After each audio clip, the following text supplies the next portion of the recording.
gonna say it.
What's good, everybody, and welcome into your NFL pregame show. I am Rob Trujillo, and I'm joined, well, I was going to say as always by my host, but we got a new one, but we'll leave the rookie for last.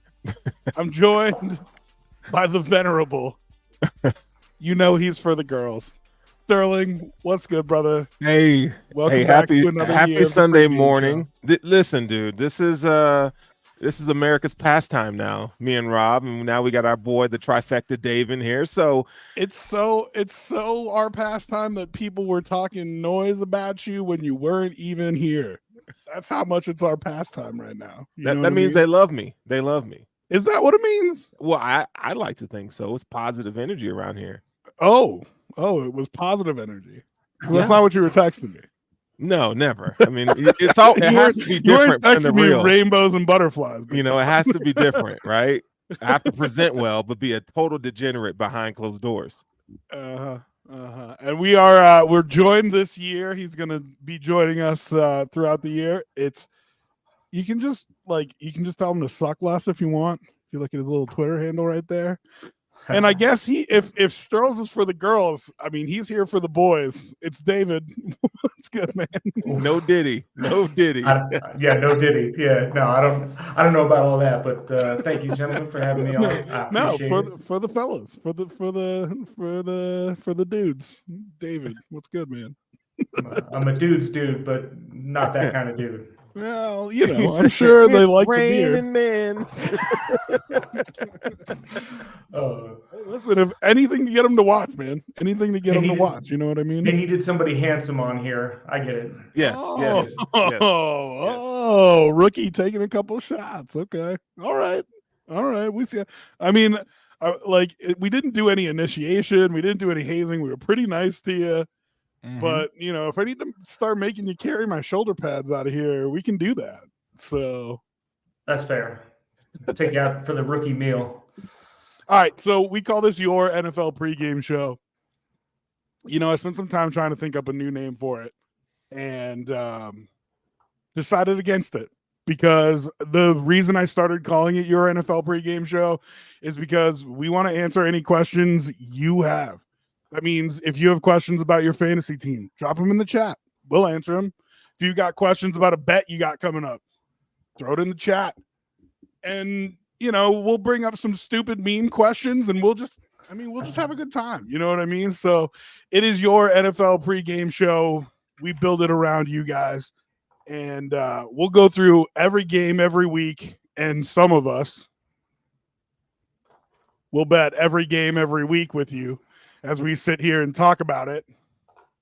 But, you know, others of us will just sit here and say we're betting and build a 15-team parlay. Hey, listen. No, bro. No, how do you know who I'm talking about, dog? Because you always say this, you know, and it's slander. It's slander. USTFU, okay? It's just slander. And I'm not taking it this year, okay? I ain't having it. I ain't taking it. All right? I bet every time. Just sitting here betting by myself, you know what I mean, dog? See, Dave, this is one thing that you're going to have to learn that he does on these shows. You know, he's got to talk his shit. I've sat next to this man for 10 years on game days. I know what kind of shit he's talking. So you know. You know. I mean, if talking shit is speaking truth, then sure. Ooh. You know what I mean? And for the first time, I'm actually going to get in on the action. I don't really do the sports betting thing, but I've had to listen to Rob year after year talking about what bets they're placing and the fact that he doesn't ever bet on Bills and everything else. So now I'm going to get into the game this season, and through this podcast, we'll figure out what we're going to do here. And don't get me wrong, I'll tell you my opinions on the Bills. The only reason I don't bet on the Bills is because, like, when it's your team, I don't know, a little It's bit of tough. rose-colored glasses. You know what I mean? Yeah. So you don't want to. And this You year's don't gonna be wanna- so unpredictable. Like, I don't know, man. I'm not placing many bets on the Bills. That's what I say now. Period, dog. I mean, you made that clear. Oh yeah, this year's going to be uglier than the new kickoff rule. Oof. Why don't you like the new kickoff? We'll start there. Because so this is going to be a preview show. We're just going to run down the NFL on each side, give you our thoughts on, what's going on in terms of the teams, previews, that kind of stuff. But we can start with the new rules. What don't you like about the new kickoff rule, David? So the one thing I like is because everybody's so much closer, if there's a hole and you got somebody who's got some speed, they hit that hole, they're gone. You're hoping the kicker is going to stop them. I don't like our kicker. I'm a Buffalo Bills fan, so I don't even like our kicker as a kicker at this point, let alone as a tackler. So I got some concerns there. It's also ugly on TV. It just doesn't look good. Is it purely an aesthetic thing for you? Yeah. It'll be interesting to see what people do. In the preseason, there wasn't a lot of kind of trickery. Nobody's trying to do anything too fancy because they're saving it for the regular season. But I think there's some opportunities for blocks. I think there's some opportunities for just a little bit of trickery in the return game. So that'll be interesting. But it also changes your roster gymnastics. How many people you're not really putting offensive linemen out there while they may be good at blocking, not in that kind of open space. So you're looking at defensive ends, you're looking at, taller, big body receivers, tight ends, that sort of stuff. So I think that's going to throw off a little bit of the kind of roster build. So one, it's changed and I hate it. Two, I just don't think it looks good right now. So I do wonder if that's what it is. If it's just if it's being changed that makes me not like it so much. But it also doesn't bother me. You know what I mean? Because as we have gone through the preseason, the number of kicks actually getting returned has gone up. At some point, they're just going to bang one through the back of the end zone and take it out to the 35-yard line or whatever it is, just because they don't want to risk it. So, like, I kind of want it to be successful, but not that successful, because as soon as it is, they'll just start kicking touchbacks against throws. Do you have any thoughts on that? It's all terrible, if you ask me. I do appreciate that the NFL, they're trying to, not have plays that don't matter. Like, I get that. And I like a good kickoff return, but man, it just seems like lame. It just doesn't feel like a kickoff return. You know what I'm saying? I get player safety is their biggest priority here, but I mean, I was watching college football in San Jose State versus can't remember somebody the other day, and a guy got backboarded off the field on a kickoff. So yeah, I mean, you still have to, I think, find smart ways to do it. No, I think about the Buffalo Bills playoff game, the first playoff game after Damar Hamlin died on the field and was brought back, and Nyheim Hines taking two back to the house. I don't know if you're going to get that same feeling because it's not two teams, colliding kind of like they have historically, and then a hole breaking open. They're starting here and doing this. Again, aesthetically, it's not. But I'm glad you put up that comment, Sturls. This is like the NBA changing the shot clock reset to 14 after a missed shot. They're trying to make the game more exciting. I mean, Jay Spence killed it. You know what I mean? That's exactly how I feel about it too. It was a nothing play. Like you could count that as part of the commercial break for going to the bathroom over the past couple of years. You know what I mean? And shout out to my dog. That's my brother. That's my dog. That's my day one right there. Love that dude. Love that dude too. And he makes a great point. So Yeah, that's 2 for 2. You know what I mean? Yep. Any other rules you want to talk about before we get into NFC preview here? I think the other big impactful rule is the quarterback rule that they changed and then decided not to change. And that's the biggest one that I can think of. But anything else that you want to touch on? No, you should lay the rules for the show, okay? For the betting aspect, how we do this, because you're gonna say, "Oh, you don't bet," and you telling a bull-faced lie. So go on and tell the listeners how we do this for the new ones. Come on now. He's got his daddy voice on. You really want to get into this? You really want to start questioning? Why like not? This? Why not? Why Listen, not? I go through and I put my money where my mouth is. I don't just sit here. You see, he says I. No, we. I. Listen, I'm not speaking for you, dog. Boy, I feel like that's only fair to not one speak of them. for you. You one of them. Listen, I wish I could speak for you, but there were several games last year where you didn't place a bet. You'd be like, Lies. "Oh, I'll throw it into a 14-team parlay that's obviously not going to win," which is what those casinos in Vegas are built on, because they know you're going to bet something stupid. I won a like couple that. of them damn and things look last at year. the $6,000 total that you'll get for betting 10 cents. That's right. And so if you want to be that guy, be that guy. Just throw your money away. Have you ever heard the saying? On the other hand, I enjoy betting. I love betting against the spread. So I will pick every game against the spread. I will bet every game except the Buffalo Bills game against the spread every week. As I'm sitting here with you, I will do it on my phone as we're sitting here talking. And it sounds like David's going to do it too. So there'll just be, one loser on the show. I've got my starter bank in. I'm ready to roll. And there you go. And I'm not telling you got to put much on it. You know what I mean? It's $5 a game I throw on it. It's not like we're going crazy here. He's a high roller, Dave. That's what I'm saying. Listen, only bet what you can afford to lose, and I can't afford to lose. Well, that just means you got to bet well. That radio salary ain't exactly, you know what I mean? So, So, listen, I'm not telling you that you got to bet a ton. I don't care if you bet $1 a game, but I do care that you put your money where your mouth is, because at the end of the day, when I'm putting 16 $5 bets down, that's not nothing. It's not no money. You know what I mean? So, I just want the fans to know that Sterls, should. Oh, and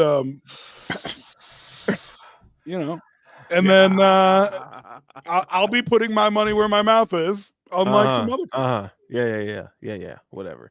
Just because I like parlays doesn't make me less of a degenerate. Okay, parlays hit too. Oh, coffee is good. That might actually make you more of a degenerate. It does, actually. Hoping for the. You know what's hilarious about there has to be one of us. There has to be one, right? Every like actual bettor, every like Vegas bettor guy will tell you parlays. That the people, the parlays are like those are the suckers.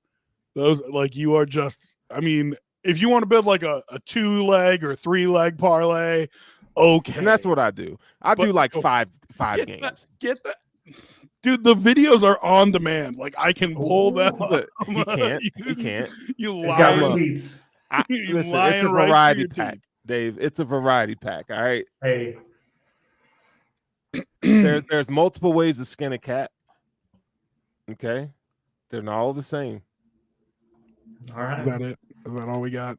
Yeah. Are you done with this little tirade now? Well, we had to get it out of the way before we get into the meat of the show. Like, your slander is not going to be tolerated this year. Okay. Like I said, it's your NFL pregame show, so anybody but Sterls, you can. It's your show. You can bring your questions, whatever you want us to talk about. If your name isn't Sterling, we're happy to spend some time on whether it's stidham stardom questions, fantasy lineup, daily fantasy bets that you're actually making, unlike Sterling. There's just lots of options, lots of things we could be talking about for you. So. Hey, where's Now, mental Rob- health guy? Oh yeah, He's not here because apparently we're not on my Twitch. I don't know. I sent you a text earlier. I see it up in the corner too, but I'll check it out and see why. last season watching him troll was just, it was so good. Well, no, you're talking about time. Milk. Milkman is the troll. Mental health guy's actually a good dude. Mental health guy. Oh yeah, Milkman. Oh, Milkman is the troll. He's back too. He was back the other day as well. So we'll get those guys. Those guys are regulars in here. I'm sure they're going to be in here talking shit and talking football with us. I look forward to it. And I got to be honest with you, that's one of my favorite things. If you're new to the pregame show, the people who come back every week and we can kind of have a discourse with about what's going on in the NFL, their teams, our teams, whatever. Milkman, for as much noise as he talked, I mean, he showed up and we were able to go back and forth with him and call him an idiot, and he called us an idiot, and that's fun sometimes. You know what I mean? Now, I know, Rob, I asked you, do you have any bets for kind of the whole season? I don't know if it's a Super Bowl winner, MVP. You got any feelings there? He's just going right for the big dogs here. He's going right for the big bets. I mean, if you're going to bet the season, you got to start before the season. We got one week and a couple hours. So listen, a few things about it. One, I don't love futures bets for two reasons. One, I don't bet big enough to get, like I said, I'm throwing 5, 10, 15, 20, at most $50 down on something. So when you're betting futures and it's 110 and it's for the entire season, like, it's just kind of not worth it for me, because if I'm betting minus 110, I'm going to end up doing the same thing. Like, you could bet a game minus 110. You know what I mean? So there's really, unless I can find some real value, I don't like betting futures. Read that. Jay Spence, who's the betting replacement for Diggs in the receiving room for 3-leg parlays? Who's the guy that's going to benefit this most season from the connection with Josh outside of Kincaid? I don't even. Well, you know what? Let's start with you two on that one, and then we'll come back and I'll talk about the futures bets that I got. Sterls, why don't you go first? Who do you think benefits most aside from Kincaid with the empty receiver room that they have? Oh, it's going to be Keon Coleman. When you look at what he's able to do in the red zone, I think we saw a little bit of an emphasis on that in the preseason with him. He got 4 red zone targets. I don't think that's just something that, we should just wash away or just like, oh, it's just preseason. I really do think that they see this man as a definite red zone threat. So, I think he may not have, he may not be a yard junkie or a rat guy to an extent, but I do think he's going to have, maybe at least 6 touchdowns this season. And probably most of that coming from red zone opportunities. I think he's going to benefit a lot. And I really do think Khalil Shakir, we as Bills fans know that, like, okay, he's a solid receiver. He's goodish, maybe. We don't know yet, but I really do think that this team values him as like the next like new wave of wide receiver for the team. So I think he's going to get a lion's share of targets this year. So I would, while I like Keon Coleman, I'm waiting for the Josh Allen connection to kind of tighten up there. He already trusts Shakir. Shakir's whatever his catch rate last year was insane and 7 or 8 points higher than the next best person. He's got sure hands. He's a good route runner. So with Kincaid taking away a lot of that middle and Keon on the outside, I think Josh is going to have that underneath those crossers for Khalil Shakir. And then you'll see what he did like against the Steelers last year. Catch the ball, make a play, one cut, make a spin, and take off. So while I do think Keon's going to get, like you said, probably 5 or 6 touchdowns, and a good amount of that in the red zone, I honestly think you're going to see, outside of Kincaid, you're going to see Khalil Shakir get some big targets in big moments, that kind of third down. I don't want to say he's going to be the like Cole Beasley, but I think when we need a first down, if it's not Kincaid, my money's on Shakir. You know, it's interesting because Sterls and I had this talk. We do a Buffalo Bills, for anybody who's just joining us for this one, we do a Buffalo Bills podcast Tuesday nights right here on these same channels. So you can come hang out with Sterls and I to talk Bills if you want.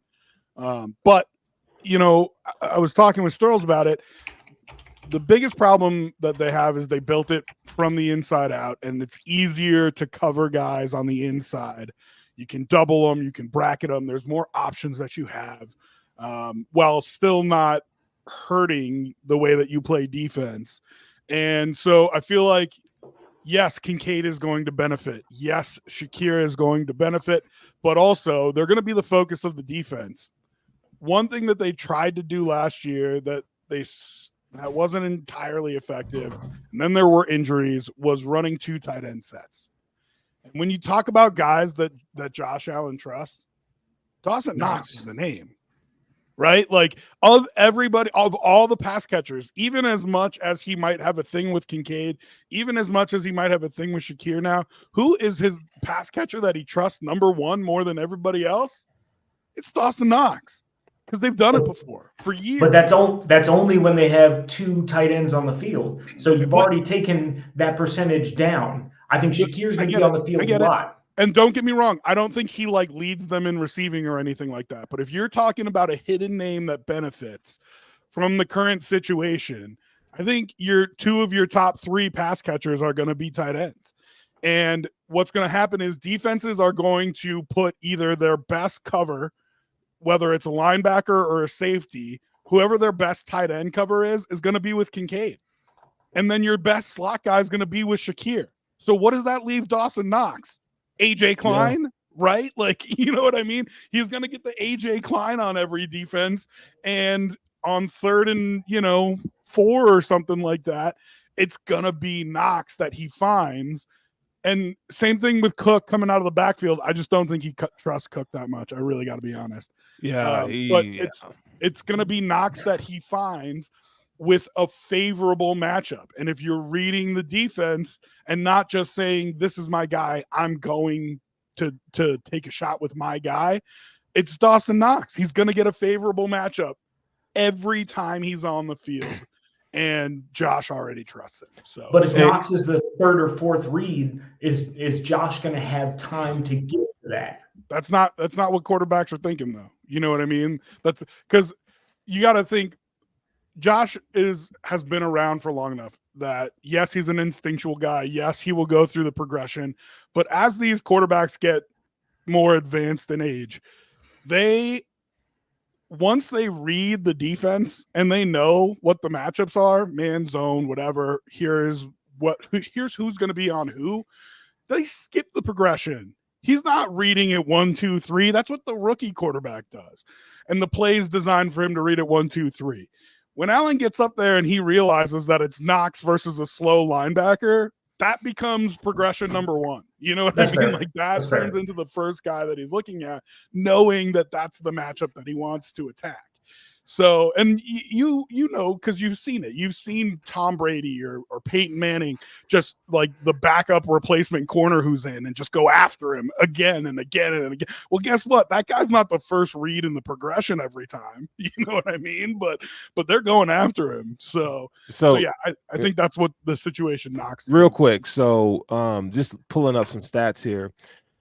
Outside of Stephon Diggs, Dawson Knox is 3rd in receiving touchdowns since he's entered the league on the Bills roster. So, and when you look at, so like Gabe Davis had 27 touchdowns. Dawson Knox had 22. Yep.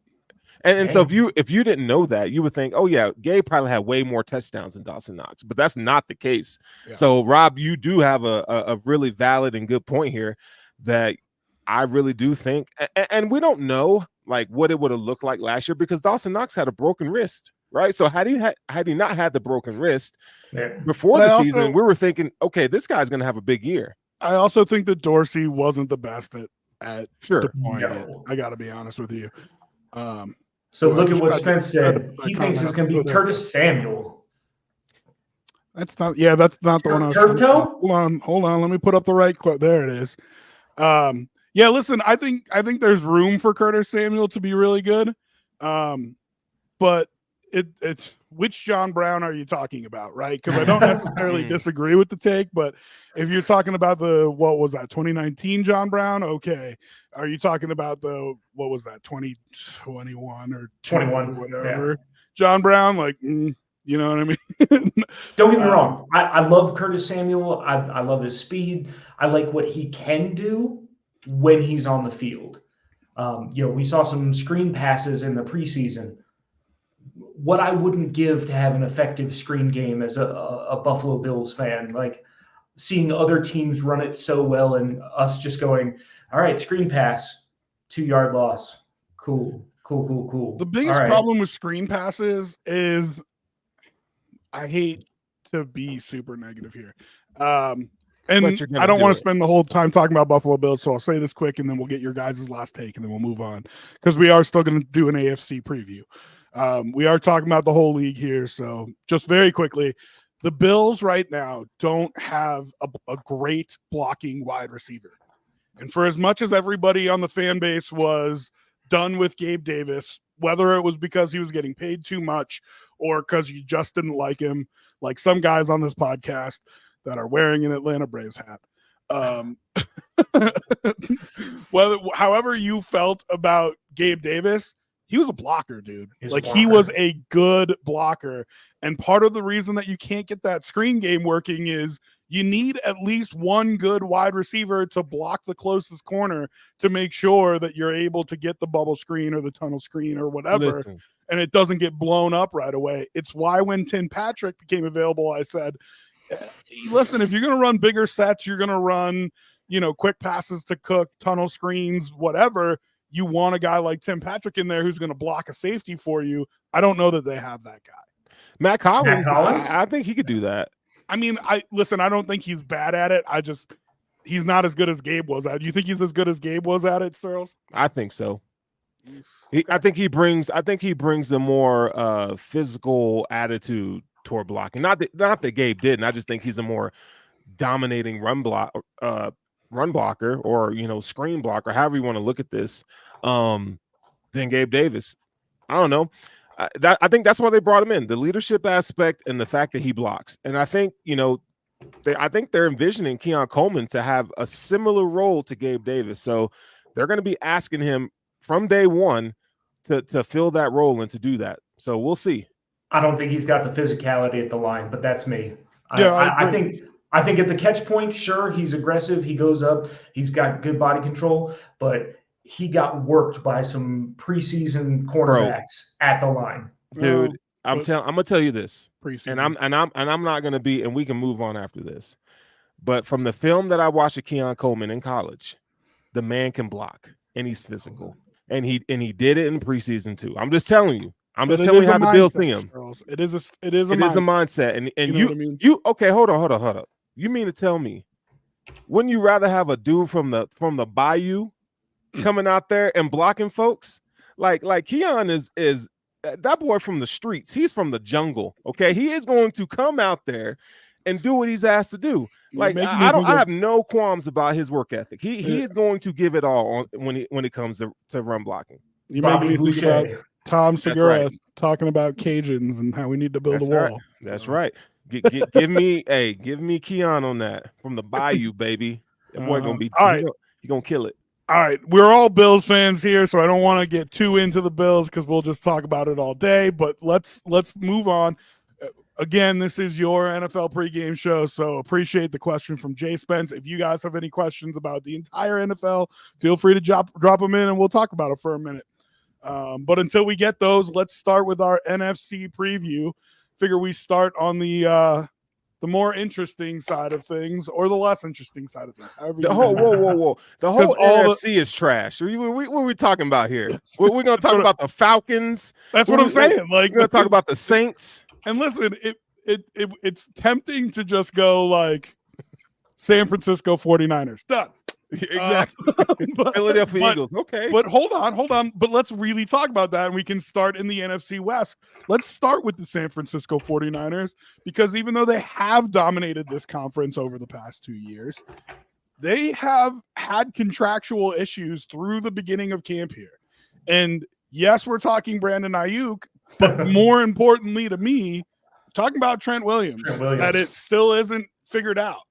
And so, yes, you have 17 games. Yes, I don't think there's a real threat to them inside their division. I like the Rams. I don't know if they're good enough to overtake them unless they come out of the gate real slow and real sloppy because they didn't have camp, didn't have time together, weren't able to put it all together. And more when that happens, Sterls, more emphasis gets put on Brock Purdy. And all of a sudden you're asking him to do more. And I don't know that he can do more. So tell me what your thoughts are on the current champions of the NFC, the defending champions of the NFC, the San Francisco 49ers.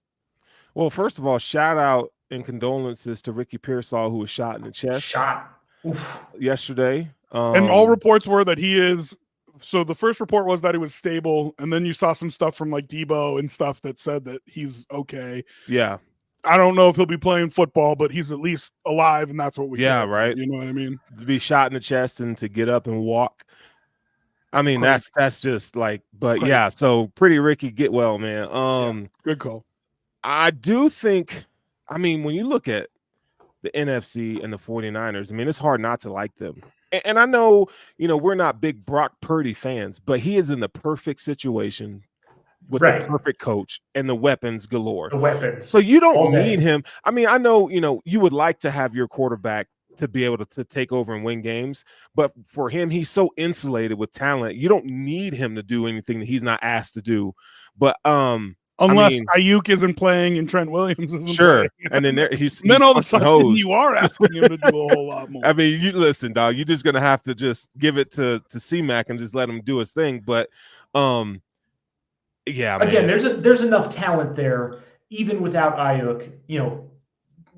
Williams, that could be a big, you want to protect Brock Purdy, give him as much time as possible to process, but he's got the weapons, even if Brandon Ayuk starts out slow. You got now, CMC. Let's be clear here. You got Kittle. The contract did get worked out with Ayuk, which is good. But I just, has had no camp. No offseason. Of course, you say, oh, he's staying in shape, blah, blah, blah, blah, blah. But if you bring him back week one and just play him week one right out the gate, hamstring. I was going to say, you're talking about pulling a hammy. Yeah. So I'm not sure that he is going to play the first week. I'm not sure he's going to play the second week. And if I'm the Niners, I'm slow playing it until I think he's ready. So my question to you guys is, now let's look at that whole NFC West. Is there anybody that you think is actually going to challenge them? The Cardinals are interesting, right? They got better last year for all the crap that people like to give Kyler Murray. They were a better team when he was on the field, even though I liked watching them with Joshua Dobbs. They were a better team when Kyler Murray was on the field. No doubt Marvin about Harrison it. Jr. They've got a huge weapon in Marvin Harrison Jr. And this is where the coach for a couple years has been there and is starting to take over a little bit. It's at least interesting in Arizona. New coach in Seattle, defensive wizard, no doubt about it. But who's their quarterback?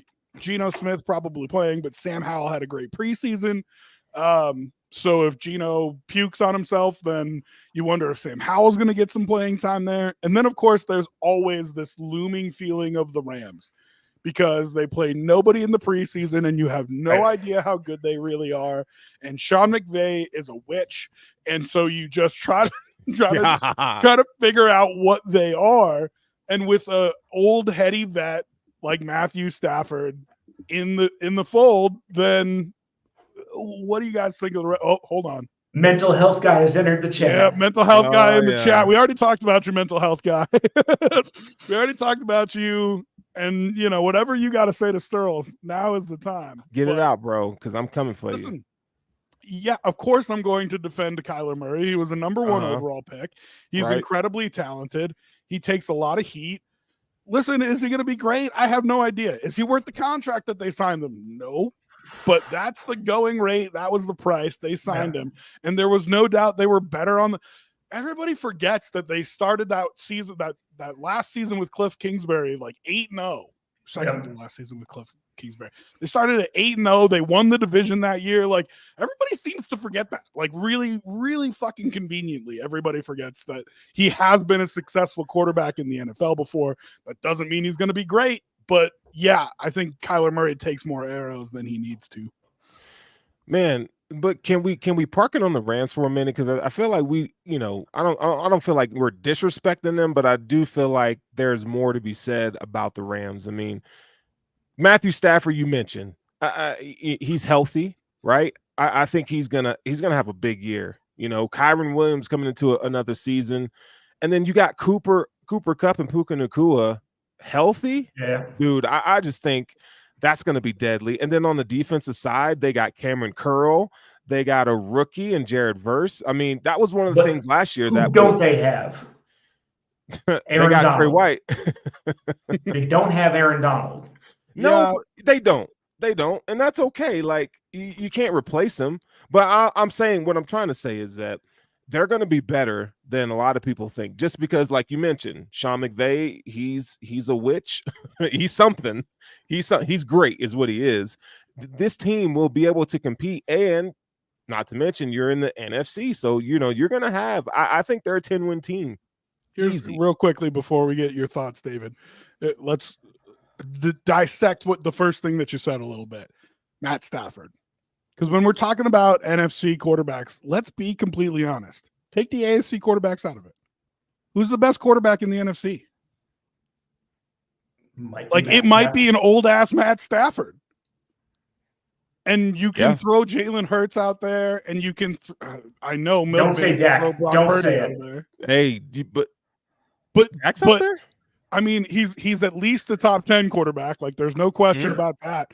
And like, you might even be able to argue he's a top 5 quarterback if he's completely healthy. If all these things. So when you're talking about, don't get me stupid. I did not know Jay Spence the King was that guy. He's trolling, dog. He is trolling. He does not. Hey, wow. From what I know about my dog, he does not really think this. He is trolling. Okay. He is trolling. All right, David, go ahead. Give us your take on the NFC West as a whole, and then any of those things we were talking about. I mean, it's the Niners ruling the kingdom. That's just how it is. They have the talent, they have the skill, they have the players, they have great coaching. If I were them, I'd worry about the Rams. I like the Cardinals. I think Marvin Harrison Jr. is going to be one of those kind of all-pro from the go. I mean, week 1, I don't want to face him this week, but I'm glad we're facing him week 1, not week 10. Because as soon as he gets his legs under him in a pro game, that man's going to be a problem. But I think the Rams are the only legitimate contender in the NFC West right now. Now, if Kyler can put it together, if the defensive injuries for Arizona don't continue to pile up, yeah, maybe they have kind of a shot. But I honestly think the Rams have it. I'm not worried about the Seahawks with a new head coach, a new offensive coordinator who's never been an offensive coordinator in the NFL, coming from University of Washington. I don't see Seattle doing it. The Cardinals may make a late push, but I think the Rams are the only legitimate contender to the Niners. All right, I just have to address Chase Spence here. He's going to debate the Dak thing. Listen, we will talk about the NFC East, but dog. So real quickly, here's what I want to say about the Rams. Puka Nacua, if he can replicate his success, great. I don't think that he can. Not on the same level that he did. They know about him now. And like Sterles, you're making that face. That makes him an all-time great wide receiver if he comes back and replicates that success. He can do it. Here's why I don't think he can. I'm not sure Cooper Kupp's the same guy. No. I think age and injury has gotten to him a little bit. And what was that, 2-3 years ago that he was an MVP candidate? Yep. He was fantastic. I still think he'll be good. I just need to see it from him again. I'm not sure he's still an elite wide receiver. So if Kupp's not an elite wide receiver anymore, that's going to affect Puka Nacua because who's all that coverage going to go to? who are they going to start rolling coverages to? But you do realize that he did play a good stretch of games without Cooper Kupp last year. So I get it. But that's what I'm saying. Like, I think there's a little bit of regression coming from him anyway. But if he's got to be the number one and Kupp is not the same person, I don't know. But you have the advantage of having, like we talked about, maybe the best quarterback in the NFC. An old heady vet who's not going to be confused or lost and, what are they doing with coverage? I'm not sure. It's not going to happen to Matt Stafford. So, All right. So it sounds like everybody kind of likes the Niners here, despite their preseason woes. We think they're probably coming out of the NFC West. So let's move to the NFC South. Let's do it. Yeah, let's get this one out of the way. All right. So you've got Baker Mayfield re-signing down in Tampa Bay, undoubtedly the leader of that team, and Mike Evans re-signing as well. And even though he's the face of that franchise, I don't necessarily think of him as a leader. And I think that's where Baker Mayfield and his strong personality come in really well, despite the fact that he's not making huge dollars. I think that's the situation down there. Vita Vea is still a monster, all that kind of stuff. Let's go to Carolina. Second year for Bryce Young. Looked okay in the preseason. He played the Bills. So I got to watch him in depth, and I watched them all 22. And, when you watch the all 22 of him, it looks like he's starting to figure it out a little bit. But, of course, the schemes in the preseason are more vanilla. They traded away some of their better players. So I don't really know what they're doing down in Carolina. I don't think that they're helping their young quarterback too much, but it'll be interesting to see what happens there. Atlanta. Kirk Cousins comes in. You got Michael Penix behind him. I think Colin Cowherd made a good point when he said, like, you don't just find quarterbacks. So I have no problem with them taking Penix, especially because the things that I thought they needed to go take, they found them. They found a pass rusher. They trade for Matthew Judon. They found a safety. They signed Justin Simmons late. I mean, all of a sudden that defense looks like it can at least be formidable. And so it's an interesting situation with everybody knows the skill players that they have on offense. How healthy is Kirk Cousins? Is he too old? Can he just, and his specialty his whole life has been just running an offense. Can he just manage and run an offense and get touches for all those incredibly talented skill position players? And then finally, down in New Orleans, it seems like they're still paying for the last couple of years of Drew Brees with cap problems, which is amazing to me, but that is how much cap trouble they got themselves into. It feels like they're just starting to come out of that. I don't know. I mean, listen, they're not my favorite team on the planet, so I'm not going to talk too much about them because I don't just want to talk shit. But Stills, we started with you for the NFC West. So, David, let's start with you for the NFC South. Any thoughts there that stick out to you? You were mentioning the cap issues with New Orleans. For everybody on Twitter that says, oh, the cap's not real, cap's imaginary, you can do whatever you want. That's true in most given years as an individual year or maybe a couple years because you can kick extensions in and void years on the back of contracts. That's fine. They screwed themselves so hard for 5, 6, 7 years towards the end of Drew Brees' career where they're like, put it on the credit card, put it on the credit card. Well, eventually you got to pay that bill, and it shows. If anybody thinks the Saints are going to do anything worthwhile, bet the odds because I don't see that happening. Panthers. It's really just a matter of like, does Derek Carr elevate his level to something? Has he ever? Yes, he has for 1 year in Oakland, right? And so I agree with you. I don't think it's likely. But if you're talking about the Saints doing anything, that's how it has to happen, right? Right. So I don't see the Saints doing anything. You already talked about the Panthers.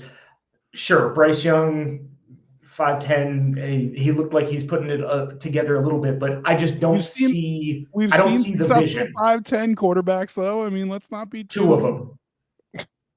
Drew Brees, Russell Wilson. Odds aren't great, but we've seen it before. I'm a statistics guy, and my betting money isn't going there. is all I'm saying. So then that leaves you with the Falcons and the Bucks. I like Baker Mayfield. I've always liked Baker Mayfield. Do I think he's the best QB out there? No, but I think he does exactly what you need him to do. Maybe not even calling him a game manager, but with what he has around him, he's able to make it work. I'm glad he got his bag after how bad things went to start his career. And everyone's like, oh, well, top pick, this guy's got to be great. And then it just never happened. I'm glad he found a spot with the Bucks. You're right. Vita Vea's a monster. I'd love to have him on any team I was, rostering. But this may be a bit spicy, but I got the Falcons taking this. I don't think it's spicy at all. I think that's what everybody. I think that's fair. Real quick before we get Sterl's thoughts, shout out to Mental Health Guy for gifting another sub on my Twitch. What's up to Nasal Cavity Twitch? That's not on my Twitch, so I think that's on yours, Sterls. I mean, look at you. Starting to get a following on Twitch. Hey, we're here for the people. Here for the people. This is your NFL pregame show, so feel free to drop your comments or anything that you want to talk about in the chat, and we will talk about it. Sterls, your thoughts on the NFC South? I mean, listen, Baker Mayfield had a top 10 year statistically for quarterbacks in the NFL last year. And I don't think that's something we can just gloss over. 28 touchdowns, 10 picks. And if you go look at it next year in stats, he's up there in a lot of categories. So Baker having another year, they paid him. We'll see how he responds this season, right? Because like when you're in those contract years, players tend to perform a lot better than they typically do. But this was Baker's best season yet in the NFL. I'm not saying, I feel like he's reached his ceiling, but I do think that, the Bucks, I think they'll be just as good as they were last year. So to say the Falcons are going to win that division, I like the Falcons. I think it's possible. I do like what they got going on in the secondary. Jesse Bates. I love Jesse Bates, dude. Justin Simmons, they signed him. And then they got, AJ Terrell, who's a good young corner. So I think the thing with them is, what's the front seven going to look like? Grady Jarrett's getting a little bit older. So I think if they had any competition, I think it would be from the Falcons. We want to see Bijan, tear up the league. I think they just need to unleash him. So having Kirk Cousins is going to help a lot.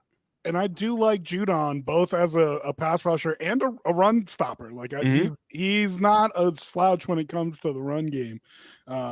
So I thought that was something that they needed to find in the draft in that first round. And when they took Penix, it was kind of like, ooh, man, there's still a lot of good defense. I don't think a defensive player had been taken yet. But, if you're able to go trade for a Matthew Judon and sign a Justin Simmons and reinforce your defense that way, well, then, let's see. Let's go. So I agree with you about the Dirty Birds there. My hot take is I don't think the Bucks are done. Mental Health guy's going to give me shit for this. I always will defend Baker Mayfield. He was good in Cleveland. The only year he wasn't good, he was hurt. And don't make that face. Good in Cleveland. Don't make that face. Good. He was. And then he went to Carolina and was playing scout team pass rush because they didn't know what to do. So bad. It was, stupid. And then he goes to LA for 2 games and looks great, right? And then he goes and he proves it again down in Tampa Bay. He's a guy who I think circumstance has gotten to him a little bit. He's finally settled down. I don't love that he lost his offensive coordinator, and I really don't like his coach. But I think if there's somebody who's going to surprise this year, it's them. But I think the odds are that it's the Falcons this year winning the NFC South. But could be a sneaky tough division. I don't know. We're going to have to just wait and see. And I never thought I'd say this, but shout out to Kirk Cousins for consistently getting that bag. That man has fleeced so many teams. I don't know what fleecing, dude. That is the going rate for a guy who shows up and doesn't fuck up your offense. Hey, man. That is the going rate. But every team is just we got to throw the bag at him. We got to throw the bag at him. Hey. And they did it again and then took a first-round quarterback. And I'm just but look at what it did for that team. It's true. We weren't talking about the Falcons winning the NFC South last year. I mean, come on. So you can say oh, Kirk Cousins, what a joke. But we're talking about them maybe being like the 2 seed in the NFC playoffs this year. And I mean, he's good for 3,500 yards a year guaranteed. It's just, does he have what it takes in the playoffs? And is that, if you couldn't do it with Justin Jefferson, he did do it with Justin Jefferson. Listen, yeah, he did. I think people gotta like get your expectations in order when you talk about Kirk Cousins, because the way he's paid, you expect him to be an elite quarterback, but he's been in the best situations where out of necessity and the idea we can't get anybody else. So I mean, it's a typical white man fleecing folks again. So it's just how it goes. he's not wrong. If you want to Brett Favre the NFL, go off, big boy. Go off, man. I like Kirk Cousins though, man. What they call Kirk Thuggins in Atlanta? Oh yeah. And Brett Favre, please. Can we not do that? All right. So it sounds like we mostly think Falcons in the South. Let's move to the NFC North, which is, I think, the most interesting division in the NFC. You have a team in the Detroit Lions who took a huge step last year. And taking that step, we're all Bills fans. There's a little bit of a thing when you take that step. And now instead of being the hunter, you're the hunted. Instead of having a third place schedule and winning the division, now you got a first place schedule and you got to win. A lot harder. And that's going to change things a little bit. Doesn't mean I think they fall off. I just think it's something to talk about. They shuffled around some pieces in terms of talent, and I don't necessarily think they got better or worse. They lose a guy like Josh Reynolds. It's one of those things where I think the talent that they brought in equals the talent that they switched out. So it's an interesting question to me. Why did they make their uniforms uglier? No. Terrible. So bad. It's an interesting question to me what they look like moving forward. They, of course, paid Jared Goff, and I think that's the biggest question. Furthermore, you got fall off in Minnesota. I don't think they're going to be very good this year. You got Sam Darnold starting at quarterback. You had J.J. McCarthy. He's out for the season, or most likely out for the season.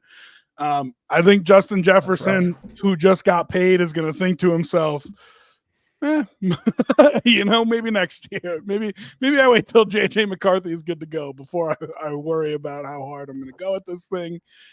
So I don't know that, but I do think that their head coach up there, whose name is just left my brain right as I was about to say it, in Minnesota. Somebody help me. Anybody? Got two of you here. You guys are awesome. Kevin O'Connell. Kevin O'Connell. Yes. Yeah. I do think he's a good head coach, and maybe he finds a way to make Sam Darnold decent and viable. But this is a tough division because then when you move on to the Packers, they were everybody's favorite young team. And a lot of people are talking about them taking the next step. Jordan Love gets paid. Their wide receivers are another year older. That whole roster is another year older. They add Josh Jacobs. It's an interesting team there in Green Bay. They're kind of a trendy pick to make some real noise. And then when you go to Chicago, maybe it's the Hard Knocks bump that we're going with here, but I just think that the talent that they have on offense is incredible. I think that the talent that they have on defense is real good. And they started putting it together last year at the end of the season, where they were unquestionably going to have the number 1 and number 2 picks in the draft because I had Carolina's pick. And all of a sudden they started winning games and ended up with the 9th or 10th pick in the draft because they, put it together at the end of the year. You're talking about Tremaine Edmonds, Montez Sweat, their corner, who I can't remember his name right now, but is awesome. Rome Odunze. You bring in an old man from San Diego, Keenan Allen. They've got good running backs. Like it's really, I think, impressive how much talent that they have. And if Caleb Williams can come out, he doesn't even have to be great. If Caleb Williams can come out and just be steady, beat Kirk Cousins. Right. That I really think that the Bears have a chance to surprise. So Sturls, will go back to you for this one. Any thoughts on the NFC North? What stands out to you? I got a question. 4 years, $212 million for Jared Goff. What are y'all's thoughts on Jared Goff real quick? What do y'all think about him? David, I'll let you go first. That's a lot of money. Again, I think the Deshaun Watson deal screwed up the market for quarterbacks for years, and I think that number is insane for him. I feel the same way about what happened with Jordan Love. I don't see it. Are either of them going to be all pro, just putting up crazy numbers? I don't think so. So to give them that much money on a per year basis, I wouldn't. Okay. So my thoughts on it are, you better find a way to still put talent around him. Right. And then good GMs can do that, right? Mm-hmm. You can find that talent on the cheap and make sure that there's still a lot, but he is not a guy that you can have. You can't do what the Bills are doing this year. He is not that guy. And so when you're in the Alex Smith mode, you better make sure that everybody that's on that offense around him is stellar. Right. And I think you really prohibit yourself from doing that with the kind of deal that you gave him. Yeah. I mean, look, I never foresaw Jared Goff having the season that he had last year. Like, if you were to ask me, would he have 30 touchdowns and so forth, I'd be like, hell no. We're talking about Jared Goff. But he did do that. And, you know, look, Sam Laporta was a nice surprise for a lot of people. So I don't. If you ask me about the NFC North, I think it's between the Lions, and I'm going to have to throw the Bears up there just because of what they're able to do on defense. And I feel like they finally got the veteran leadership that they need. And with the quarterback, who I think can be one of the NFL's best in a couple years. So I think that team's really scary. Again, it's nice on paper, but you got to put it all together. But I think Detroit over Green Bay wins this division. It's interesting because, to your point about, listen, the Lions for years have been underdogs. And like I said, that schedule change matters. You go from playing 4 mediocre teams in the NFL to winning the division, and all of a sudden those 4 games flip to playing 4 of the better teams in the NFL. And it's just going to be interesting to see if Jared Goff can still shoulder that burden. But what he does well is play that underdog role, man. Like, yeah, he does. Where and you say to him, you're not good enough, and they've built a situation where they did it. Before we get to your thoughts, David, it was interesting, Sterls, that you went on that little rant, and you didn't mention Jordan Love and the Packers. You said it was kind of a 2-horse race between Chicago and Detroit. You got mental health guy jumping in, say anyone buying stock in potential for Jordan Love to be an MVP back into last season. He was in the upper echelon of quarterbacks. He then asked if we thought he would be in the mix. Listen, those guys, not only did they go down to Dallas and smack the Dallas Cowboys in the playoffs, but then when they got to San Francisco, they gave those guys everything they could handle. I mean, that was a great playoff game. It's a young team. It's a roster that's ascending. Who knows if Jordan Love takes a step back? But Sterls, why didn't you include Green Bay in your little rundown there? Because you got to do it again. Because I mean, let's talk like Jordan Love. He had a great middle to end the season. He had a great run at the end. And if he didn't have that, we wouldn't be talking about Jordan Love the way we are. He got his contract. He's waited a long time. But I got to see if what we saw toward the end of the season, I got to see if that's who he is. Because we've seen quarterbacks go on good streaks and kind of get hot. As a Bills fan, we've seen it with Ryan Fitzpatrick. I mean, we've seen quarterbacks like this. I'm just not certain that this is like, I like his potential. I just got to see it a little bit more. You know, David, your thoughts on Jordan Love and the Packers and then the entire NFC North? So, I like what Jordan Love did. It feels like he was putting it together. That's good. I like what they did with Romeo Doubs and Christian Watson. Like, I think they built a good base around him, and a fairly inexpensive base until obviously you just paid Jordan Love what you paid him. Does Josh Jacobs move the needle for me enough to think that they're really gonna push? I don't think it does. I like Jair Alexander. I like their defense. But would I put them over? Would I put Jordan Love as an MVP? you got CJ Stroud, you got Patrick Mahomes, you got Christian McCaffrey, you got Josh Allen, you got so many other people. Marvin Harrison Jr. could come in and wreck some stuff. And for me, the surprise in this division would certainly be Chicago. Again, their defense is stacked up. I feel really good about they have a rookie quarterback who, to Sterl's point, give him 2-3 years, he's going to be a real problem consistently if he can stay healthy, which I'm not too worried about. You give him some offense, you give him some weapons. Rome Odunze, yes, please, would have taken him in a heartbeat if given the opportunity. Right. But he was our man crush all. I don't know if you watched last year, David, but he was Girls and I's man crush all year last year. How could he not be? And it's like I knew we weren't getting Marvin Harrison Jr. There's no way he's falling to the back half of the first round. Rome Odunze. Some people on Twitter were really sipping the copium tea because they were like, oh yeah, he could fall into like 18 and we could jump up. I was like, you're high if you think that's ever going to happen. But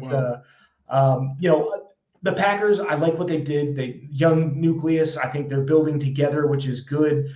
The Lions, like you said, they're playing a first-place schedule this year, something they haven't had to do in a long time. I think that's going to bite them. Do I think the Bears have enough to overtake them?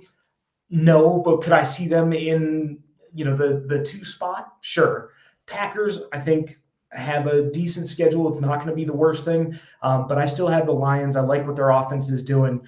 You paid a quarterback to be a quarterback, so you hope he comes out like he did last year and puts up 30, 33 touchdowns and keeps it to less than 11 picks. Give him a 3-to-1 ratio, and you could do something. But I think I'm going to go with the Lions with the surprise number 2 spot for the Bears, then the Packers, and the Vikings. Even with Justin Jefferson, I don't see it. Yeah, I don't see it happening with Sam Darnold. To mental health guy's point, if Jordan Love plays at an MVP level, they'll win that division. Yeah. I just don't know that he plays at an MVP level. I think that's tall cotton for him there. If that's where you think he's going to end up, I'm not sure that he's going to be able to play quite that well. I feel like that's a heavy. Oh, go ahead. NFC East now. Got my dog in here, Jay Smith. Hey, what up, bro? What up with you, man? How y'all fellas doing this morning? Oh, you had to get on here to defend that. Yes, sir. He texted me and was like, "No, you can't let him do you like that. You got to actually defend your honor." So I'm like, "All right, I get up. Let me throw something together real quick." Ladies and gentlemen, Jay Spence the King joins the show. People. What's good, man? I appreciate you hopping in. All right, so we're moving to the NFC East. And before I start talking shit about Dak Prescott, go ahead. Tell us what you got, dog. We'll start with you. Well, no, I think consistently what ends up happening when you look at Dak Prescott is that there's a narrative that goes around, and I hate that in a way I'm part of it because, like, when we do these podcasts and then like you become part of whatever the media conversation is, then we speak about the conversations that happen. So like we look at these moments from Dak that because it's the Dallas Cowboys, they're looked at under a magnifying glass to in certain moments feel bigger than they really are, kind of like Josh Allen in moments. Yeah. So you look at the NBA and like you have other players like that where it's just under a magnifying glass because they're in LA or because they're in New York, and that's what happens with Dak. It's the only team that ESPN wants to talk about. It's the only team that FS1 wants to talk about. So anything that happens with Dak, it's like and then you got people like Shady. I don't know why.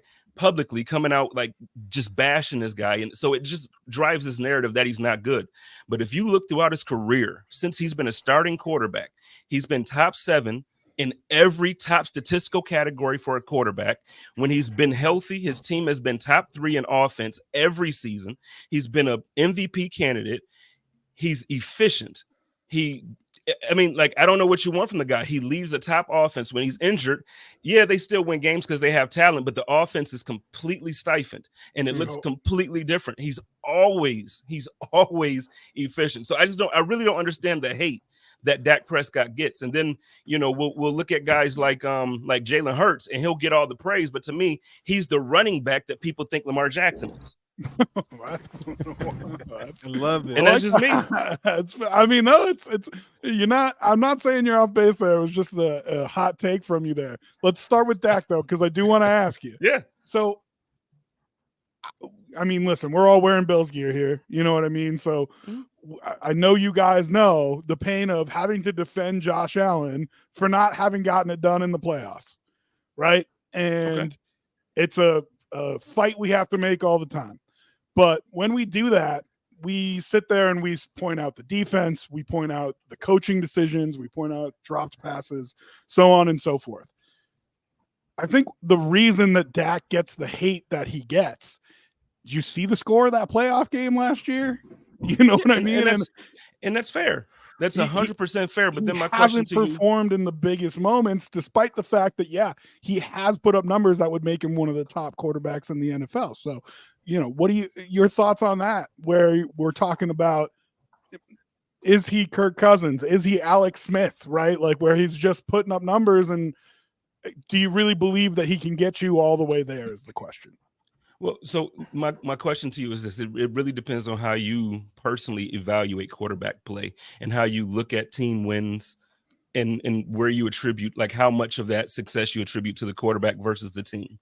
The way I look at it, I think quarterbacks are a major part of team wins, but I don't think team wins are a quarterback stat. So I'm one of those guys that falls into that conversation. So when I look at it, and I look at the conversation of saying, like, when you get to the playoffs, I think you have the top 8 teams that get together, and they have probably the best 8 coaches of that season who know how to game plan. And I think what happens is every year, just like the Bills haven't been able to do it, we haven't been able to beat Kansas City. But when I'm talking about quarterback play, I think that Josh Allen is the second best quarterback in the NFL. I think Patrick Mahomes is the best by a long shot. And then I think after Josh, there's another gap. I think people put Joe Burrow there because of, you know, he made it to the Super Bowl. But again, I think that year his defense got him to the Super Bowl. I don't even think Joe Burrow got him to the Super Bowl. So it depends on how you look at it. So when we're talking about Dak, I look at Dak as like talking about Dak. He's a good quarterback. You look at that defense, they give up big plays because they go for every interception possible. So the expectation then comes, you see the score, Dak loses that game. And again, if they don't score, I get it. But I'm saying, like, they lose that game because the defense gave up 46 points, and you expect Dak to score 50 every single week. But guess what? He led the league in passing touchdowns. The offense was the most efficient and had the most yards. You don't, like, that doesn't happen by chance, is what I'm saying. And it happens every year. So it's hard for me to just join the hate train with Dak. Dak is that dude. He really is. You ready to pay him $30 million a year? Hell yeah. 30, If listen, 50, listen, 60. I'm giving Dak. What did Jordan Love just make? Yeah, 55. 53. Give him a couple more on top of it. Like, you don't let Jordan Love be the guy that's getting paid more than Dak. Listen, if you want CeeDee Lamb to become the new Stephon Diggs, where he's down there complaining, even though he got the contract that he wants, and even though he's getting the most targets, and even though, listen, that's going to happen. You know why? Because they're going to get a quarterback. They're going to go through a situation where they can't find somebody as talented as Dak. And then, because they're good, they're not going to be drafting the top 3. They're not drafting the top 10. So the quarterback they end up getting, you're going to get a guy that you could have picked up anyway. All right. So I just think that makes a difference. So tell me Dallas is going to win the NFC East, and then pick them to win the NFC, and everybody shuts up and they pay Dak. Go ahead. See, the reason why I can't do that is because of the defense. No, it's the defense every year. You're already backpedaling. You're already backpedaling. No, I'm not backpedaling. The conversation was about Dak, like, because then you look at the Eagles roster, and it's almost like you're dumb to bet against them, because it's like this year they're even signing guys. It's like, how are you signing these? Like, Jahan Dotson for pennies. Like, what's happening? The only thing that's going to hold the Eagles back is their coach. And 100%. That roster and Howie Roseman deserve a ton of credit. Just like okay, so I kind of joked there, but for real, give me your NFC East pick, and then give me your NFC pick for making it to the Super Bowl. Give me your AFC pick before we let you go, and then give us your Super Bowl thoughts before we let you go. Just give us a little rundown overall of what you think the NFL is going to look like here. So overall, NFC, I know you just talked about the Lions having that expectation, and now they're going against the number 1 schedule, which is a big deal that I don't think a lot of people talk about. But the thing that I think is different, I think there were already expectations on like Jameson Williams, and there were already expectations on certain players that didn't perform up to what everybody kind of thought they would. And so what I'm thinking is, even though they replaced the talent, kind of a wash, I think you're going to see steps from certain guys, and I think you're going to see their running back room as a unit take another step forward, which is crazy to say because that offensive line is insane, and it seems like you could put me back there and I can get 10 touchdowns, but they're going to be insane this season. So I really do think Detroit is going to be the team to come out to NFC. I think when you're looking at the AFC, it's just tough. It's one of those things where it's like, obviously, again, all of us are wearing Bills gear, so we want to, it's like, man, but I just don't see it. I don't see the Bills being the top 4 team in the AFC this year. If anything, I really think that this might be the season that I think the Ravens can break through and make it to the Super Bowl. But I think ultimately, I think the Lions win it. And I think CJ Stroud is the MVP. Lions in the Super Bowl. Wow. I mean, I think that's as much as people I think are rooting for the Bills, like America collectively. That would be one where I think a lot of the Kansas City Chiefs haters would be very happy. A lot of turnover there if you get a Ravens-Lions Super Bowl. Ladies and gentlemen, the king of Buffalo sports podcasting, Jay Spence the King. Thank you for hopping on. We appreciate you jumping in, giving us a take, dog. Appreciate y'all. Sterls, love you, man. See you Wednesday. Too, dog. All right, man. Peace. Yeah, and Sterls, why don't you go ahead and plug what you do with him? Why don't you? Yeah, so the Chop Up is coming back. So we're going to be rocking with the Chop Up for another season on the Rumblings Podcast Network. So, yeah, you can watch me and Jay Spence talk shit for hours on end all season long, bro. Yeah, Jay Spence the King. He's the dude. All right, so he was high on Dak Prescott, but sounded like not too high on the Cowboys. So back to the NFC East preview here, David. Why don't you go first here? What's your thoughts on the NFC East and how you think that plays out? Dak is a good quarterback. I won't say he's not. CeeDee Lamb is a monster. Great.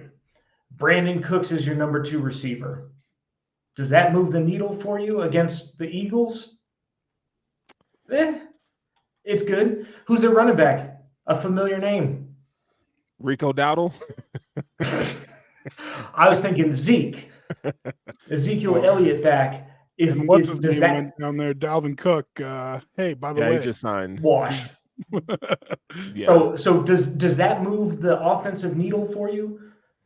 Hoping that Dak and CeeDee have 18 touchdowns together and then he can throw some to somebody else? I don't see that against the roster the Eagles have put together and getting Jahan Dotson for pennies and that defense they have.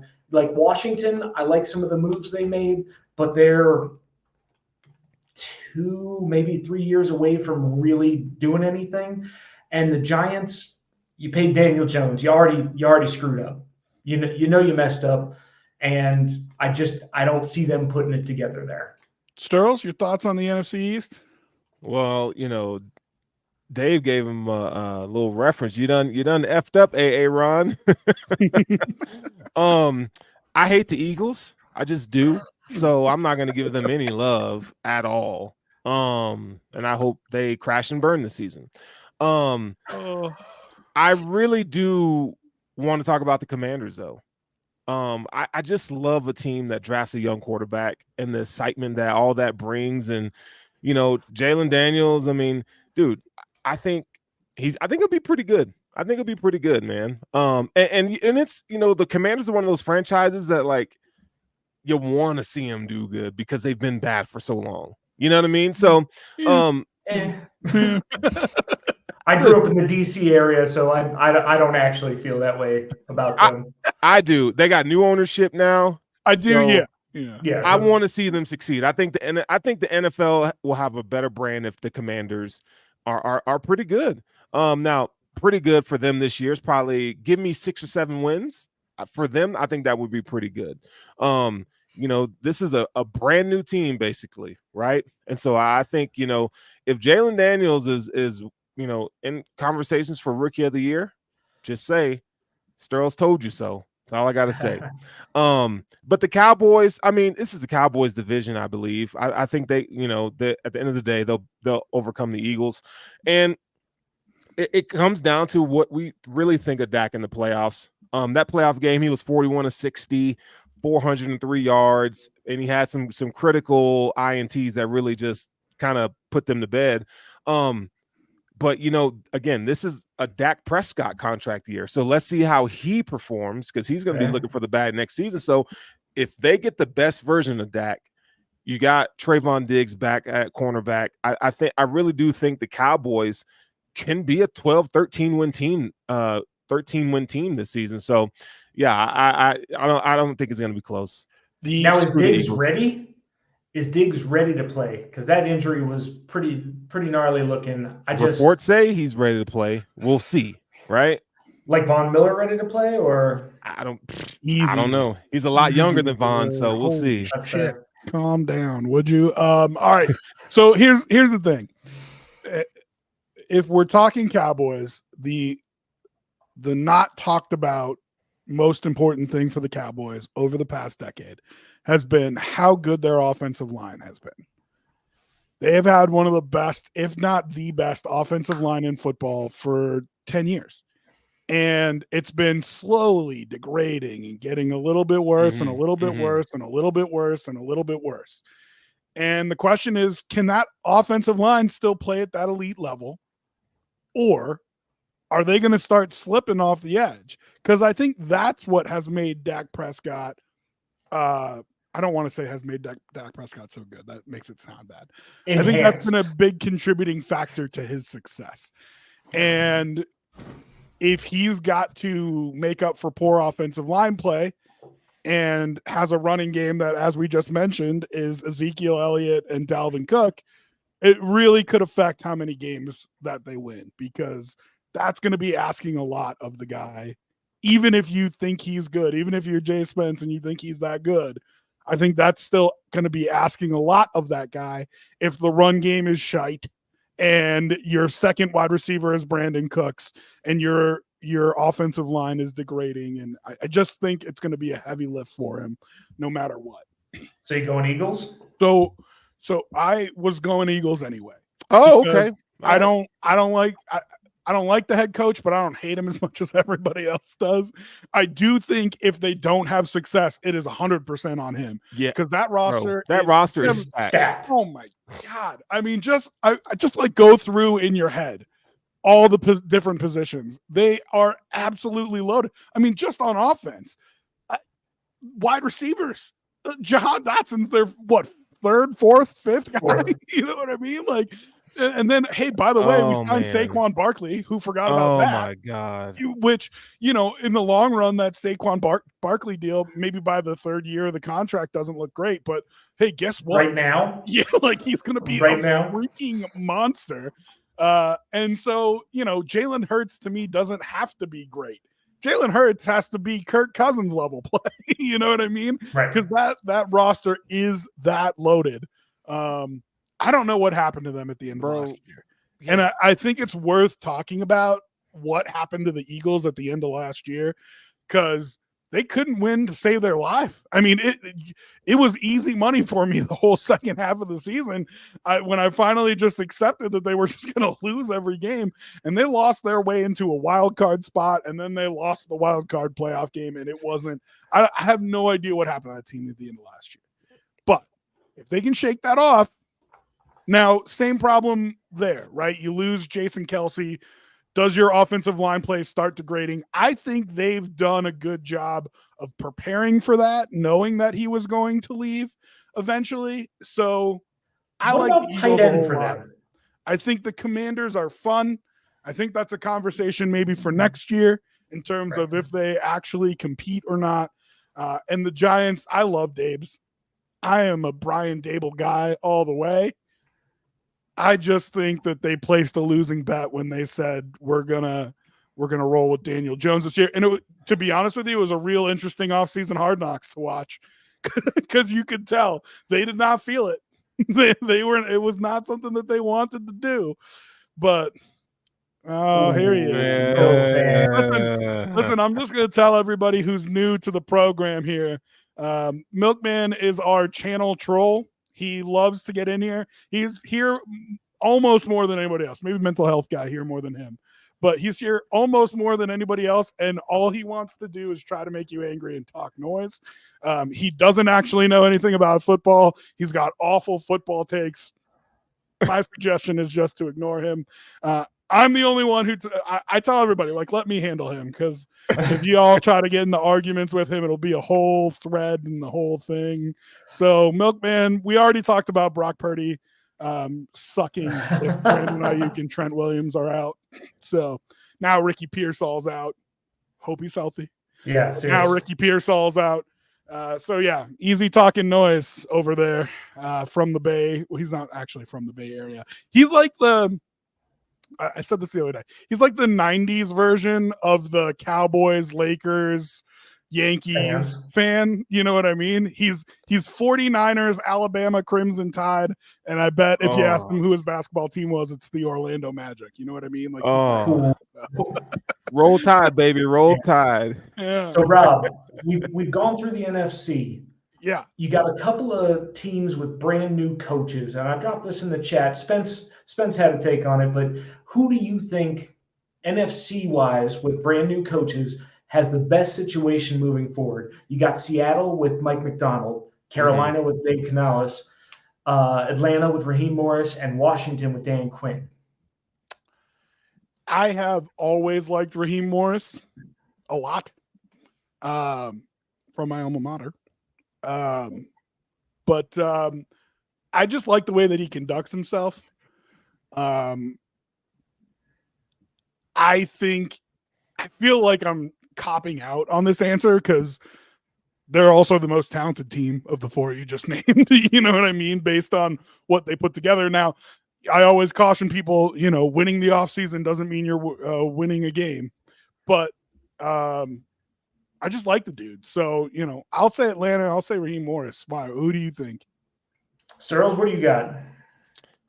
See, you're asking me a question I think you know the answer to. I'm going to go Mike McDonald because, listen, I think bringing that Baltimore Ravens, Michigan Wolverines style of defense over to the NFC West, I do think that, this is what mental health guy was talking about when he said you were running wild, by the way. I don't care.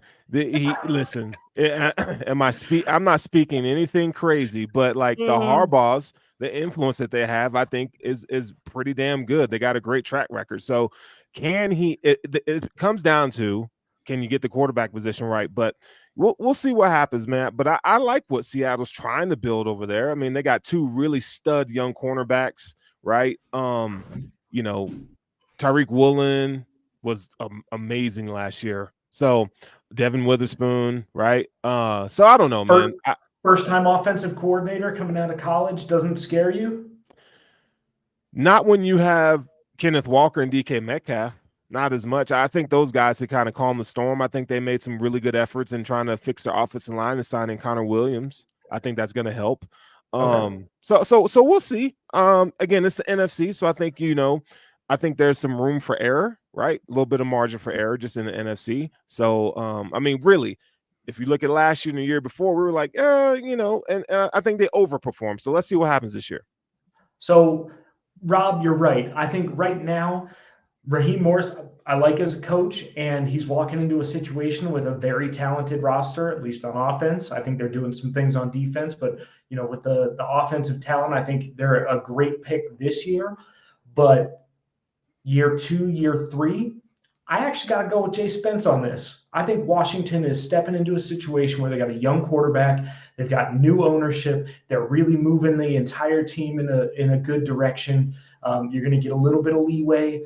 So he may be able to take some chances that make the team a little bit better. So for this year, I'd agree with you, Raheem Morris in Atlanta. But for year 2, 3, 4, I actually like Washington with Dan Quinn. And I didn't pick Raheem. I like Raheem Morris. I didn't pick him because we've seen this before. Like he it's another team. Like I like fresh and shiny things. I like the new stuff. So you know what? I'm just gonna let that go. I'm just saying. Here's the other thing about it is on the defensive side of the ball, they kind of putting things together, right? Like if you're talking about all the talent that Atlanta has, it's on the offensive side of the ball. They signed a couple guys to give them some talent on the defensive side of the ball, but then if you need to coach up one side of the ball, well, there you go. You know what I mean? You do it on the defensive side of the ball and let him kind of scheme his way into an interesting situation there in Atlanta. All right, so I'm going to hold your feet to the fire here a little bit. I want you to pick your 7 playoff teams from the NFC and then tell me who's going to win the NFC. We'll do our commercial question after that. And then we'll talk on the AFC side of the ball, which we're going to have to do quicker, fellas, because we're already an hour and a half in. But we'll talk the AFC side of the NFL right after that. So we'll start with you, Sterls. Give me your 7 playoff teams and who you think's going to win the NFC. All right, so Bills are going to win the AFC East. No, hey, easy. We got to get to the AFC. NFC. NFC. We just spent an hour talking about the NFC. I want your NFC. Why talk picks, about the so. NFC some more? It's just that whole hour we spent, we'll never be able to get back. Do you realize that? Dog. Do you realize that? We'll never get it back. But I cherish the time that I get to spend with you. All right. Okay, you ready? I got you. NFC East Cowboys, NFC North Chicago Bears, NFC South Atlanta Falcons, NFC West San Francisco 49ers. The Detroit Lions are going to get a wild card spot. I do think the Eagles will get a wild card spot, and I believe that the Rams will get a wild card spot. And your NFC champion? My NFC champion will be the Detroit Lions. Go with Jay Spence. Yeah, I vibe with the Lions. Shout out Aiden Hutchinson. Jeez. It's annoying. It's like gross. Anyway. Wow. This is what mental health guy was talking about. And here's me checking you. All right. Wiling out here. What is Aiden Hutchinson not that guy? Tell me he's not. Dave, your picks for the NFC playoffs and the champion of the NFC. All right, I got Cowboys, Eagles, Lions, Falcons, Bucks. Oh, I don't want to do this. And the Bears. Cowboys, Eagles, Lions, Falcons, Bucks, Bears. And Niners. West team. Yeah, Niners. Okay. And your champion of the NFC? I got to go with the Niners. I don't want to, but I can't go with Detroit. Boring. And I refuse to give Dallas that kind of pump. All right. So you going for the Rams? Who you going for, Rob? It says that I just put something in the chat. Did you put that in, Sterling? I don't know. What's when you type that in, it put it under my name in the chat. Michigan 27, I don't know what Alabama happened. 20. What happened in the Rose Bowl? The score that he just put in the chat, well, that was Sterling that did that, not me. But all right. For me, NFC, I got Niners in the West. I've got the Packers winning the North. I've got the Falcons winning the South, and I've got the Eagles winning the East. For wild card teams, give me Detroit, LA, and I think the Bears are going to be real close but miss out. I'd love to pick the Cowboys to miss the playoffs altogether, but but I won't. I'll say that they make it as a wild card. And then to represent the NFC in the Super Bowl, I think it's the Falcons. Let's just go with it. Let's just roll with it. Because I'll tell you why right now. You ready? I'll tell you why right now. I think that division's bad. We talked about it. I tried to fluff them a little bit. I think that division's bad. I think they're going to end up with home field advantage. And I think a couple early season losses are going to come back to bite the Niners. I think they're going to get off to a slow start with all the problems that they had in camp. I think they're going to have to travel to Atlanta to play an NFC championship game, and I think the Falcons pull it out. So there's my hot take Get for the after day it. for the NFC. Wow. All right. I'm going to roll a commercial on my Twitch. So Twitchers, we'll see you in a minute. I don't know if Sterls, you want to roll one on yours, but I'm going to throw up a 2-minute commercial here. We're going to ask the commercial question for everybody who can still see us and are still around. And then when we come back, we'll talk AFC a little bit. So we'll be back in just a couple minutes. All right. So listen, I got 2 questions for you. First one is a either or, so it's pretty easily answered here. Would you rather have a pet dragon or a pet dinosaur? Which dinosaur? No, we're not getting into specifics like that. Well, a dragon is a dinosaur. So No, give me it's the not. dragon. Dragon's a dragon. Nah, it's a dinosaur. No, it's not. Nah. I'm going Are dragon. neither of you going to pick? I'm going Give me a dragon. He wants a dragon. I'm not feeding a fucking dinosaur. Are you kidding me? Yeah, Jay Spence wants Khaleesi. Oh, I don't blame him. I mean, I think we all. He said, "That's a dragon I'm willing to ride." That's my dog, boy. is it weird that I just I mean, pictured not Jay wrong. Spence like Donkey from Shrek with the dragon? That just appeared in my brain, and I can't That is unsee weird. that. No, I I mean, can't you unsee asked if that. that's weird, and I'm going to tell you. I mean, that how yes, can you that's not, weird. how can you not want a dragon? Because T-Rexes are pretty badass. I don't know. Velociraptors are fucking But- sweet. Like, If I can fly I in guess the the air question and, is, can and you breathe control it? fire, Yeah, can you control it? Because if you can't, I'll take a tiny little dinosaur that doesn't eat much, and I don't have to fucking worry about eating me. you can tell which one of us doesn't want children. he's the Velociraptor, folks. Okay. So, and then the other thing, the other question I was going to ask is, if you could have any job from like 200 years ago or further back, and what I'm thinking here is like pirate, king, something like that. If you could have any job back in the day, what are you picking? Explorer, not pirate. I The wanna run actual ships. question in the little meme thing is, would you rather be a pirate or a king? And I thought that was interesting because, like, I'm not dying of everybody might be scurvy. like, "Oh, I'll be a king," but then, like, really under the microscope there, you know what I mean? Like, pirate, Pirate's you can kinda do fun. whatever you want. Both But it are just gonna made me die. think, you know, and if I'll let you have any job from back in medieval times. So go ahead. What'd you say? Oh, they're both gonna die, right? So Yeah, but one's gonna Uh, die of scurvy. One's gonna die of poisoning, but is also gonna have a blast and have all the power up front. Yeah, I'ma I mean, be a like, king. everybody's trying to kill you in both those situations, just in different ways. Yeah. You know what I mean? yeah, I'll be a king because I'll have 1,000 wives. Yeah, At my I mean, you get to disposal. live it good. You get to Yeah. live it good. But if I had to pick a job, give me a spice trader. That's what I want to be. I mean, that's 'Cause kind of a pirate. I'm gonna make sure everybody their food seasoned, bro.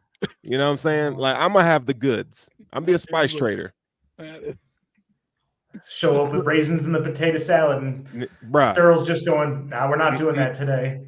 Off with their head. That's it. All right, welcome back, everybody on Twitch. The first question nobody likes, so we'll just tell you. The second question was, would you rather be a king or a pirate?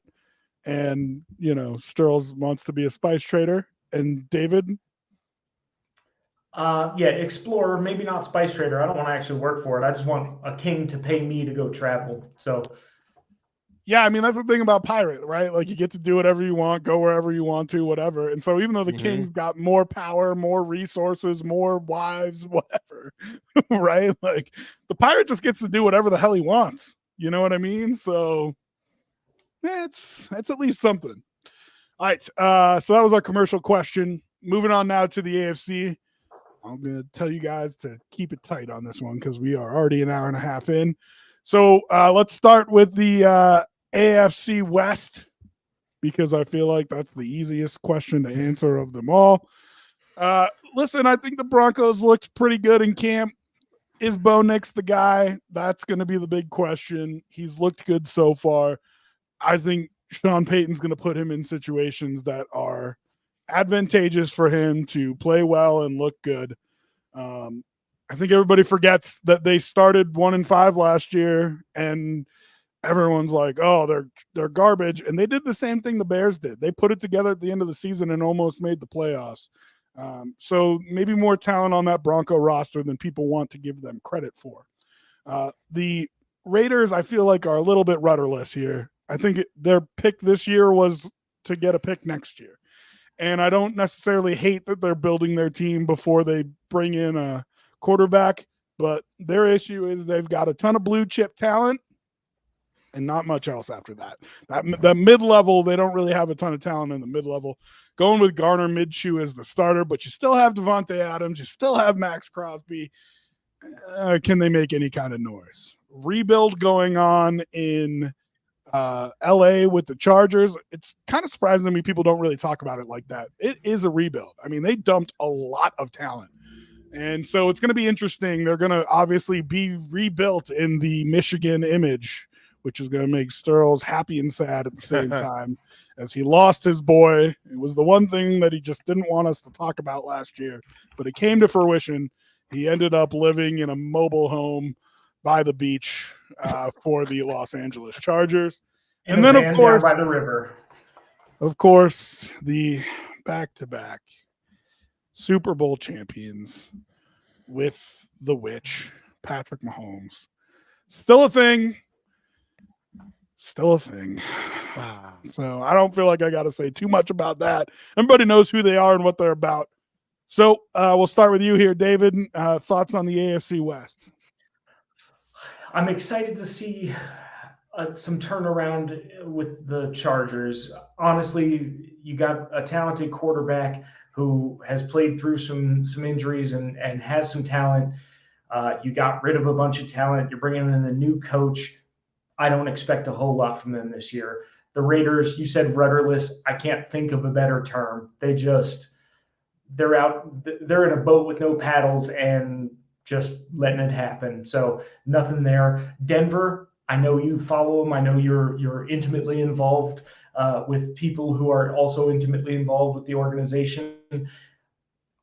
They're moving in the right direction, but this is Patty Mahomes and the Chiefs by a landslide. And I hate it. I agree with them. I mean, how can you not pick them? And it sucks. I hate it. I hate every second of it. But you're right. Like, that's not how depressed everybody is. Dude, it's just, man. I don't even want it, because if I He's start, wizard, man, he's a witch. Like, he's just. And great drafting. The organization is a great organization. The head coach is a great coach. The quarterback is, Jay Spence said it, far and away the best QB in the league. That's hard to beat. So I think the conversation here is really who comes in second in the division. Like we're all saying, you just know. You just know it's going to be the Chiefs that end up winning that division. Even last year, they get off to a slow start, whatever. It doesn't matter. They're going to win the division. Broncos for number 2. I like Broncos for number 2 as well. I really do. And I think the Chargers are going to put something together. But I mean, so you asked me, David, what futures bets I made? That's a futures bet I made. I bet not only on the Broncos over win total, but I bought it up. Yeah, 7.5. Sassy. Yeah, I think the Broncos win at least 8 games this year, and so mark that. I like that. I think they could do that. I think the defense is real strong. I think the defense is underratedly strong.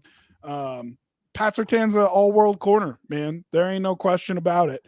I like the other pieces that they have in the secondary. I think they've got a young pass rush that's really, really good. And if they can stay healthy, they're going to make a lot of noise. Nick Bonino, Baron Browning, Jonathan Cooper. I think they're not even going to be able to pay all those guys. I think it's going to be a Shaq Barrett situation where somebody leaves and gets 10 sacks somewhere else next year, and you're like, oh yeah, that guy was on the Broncos.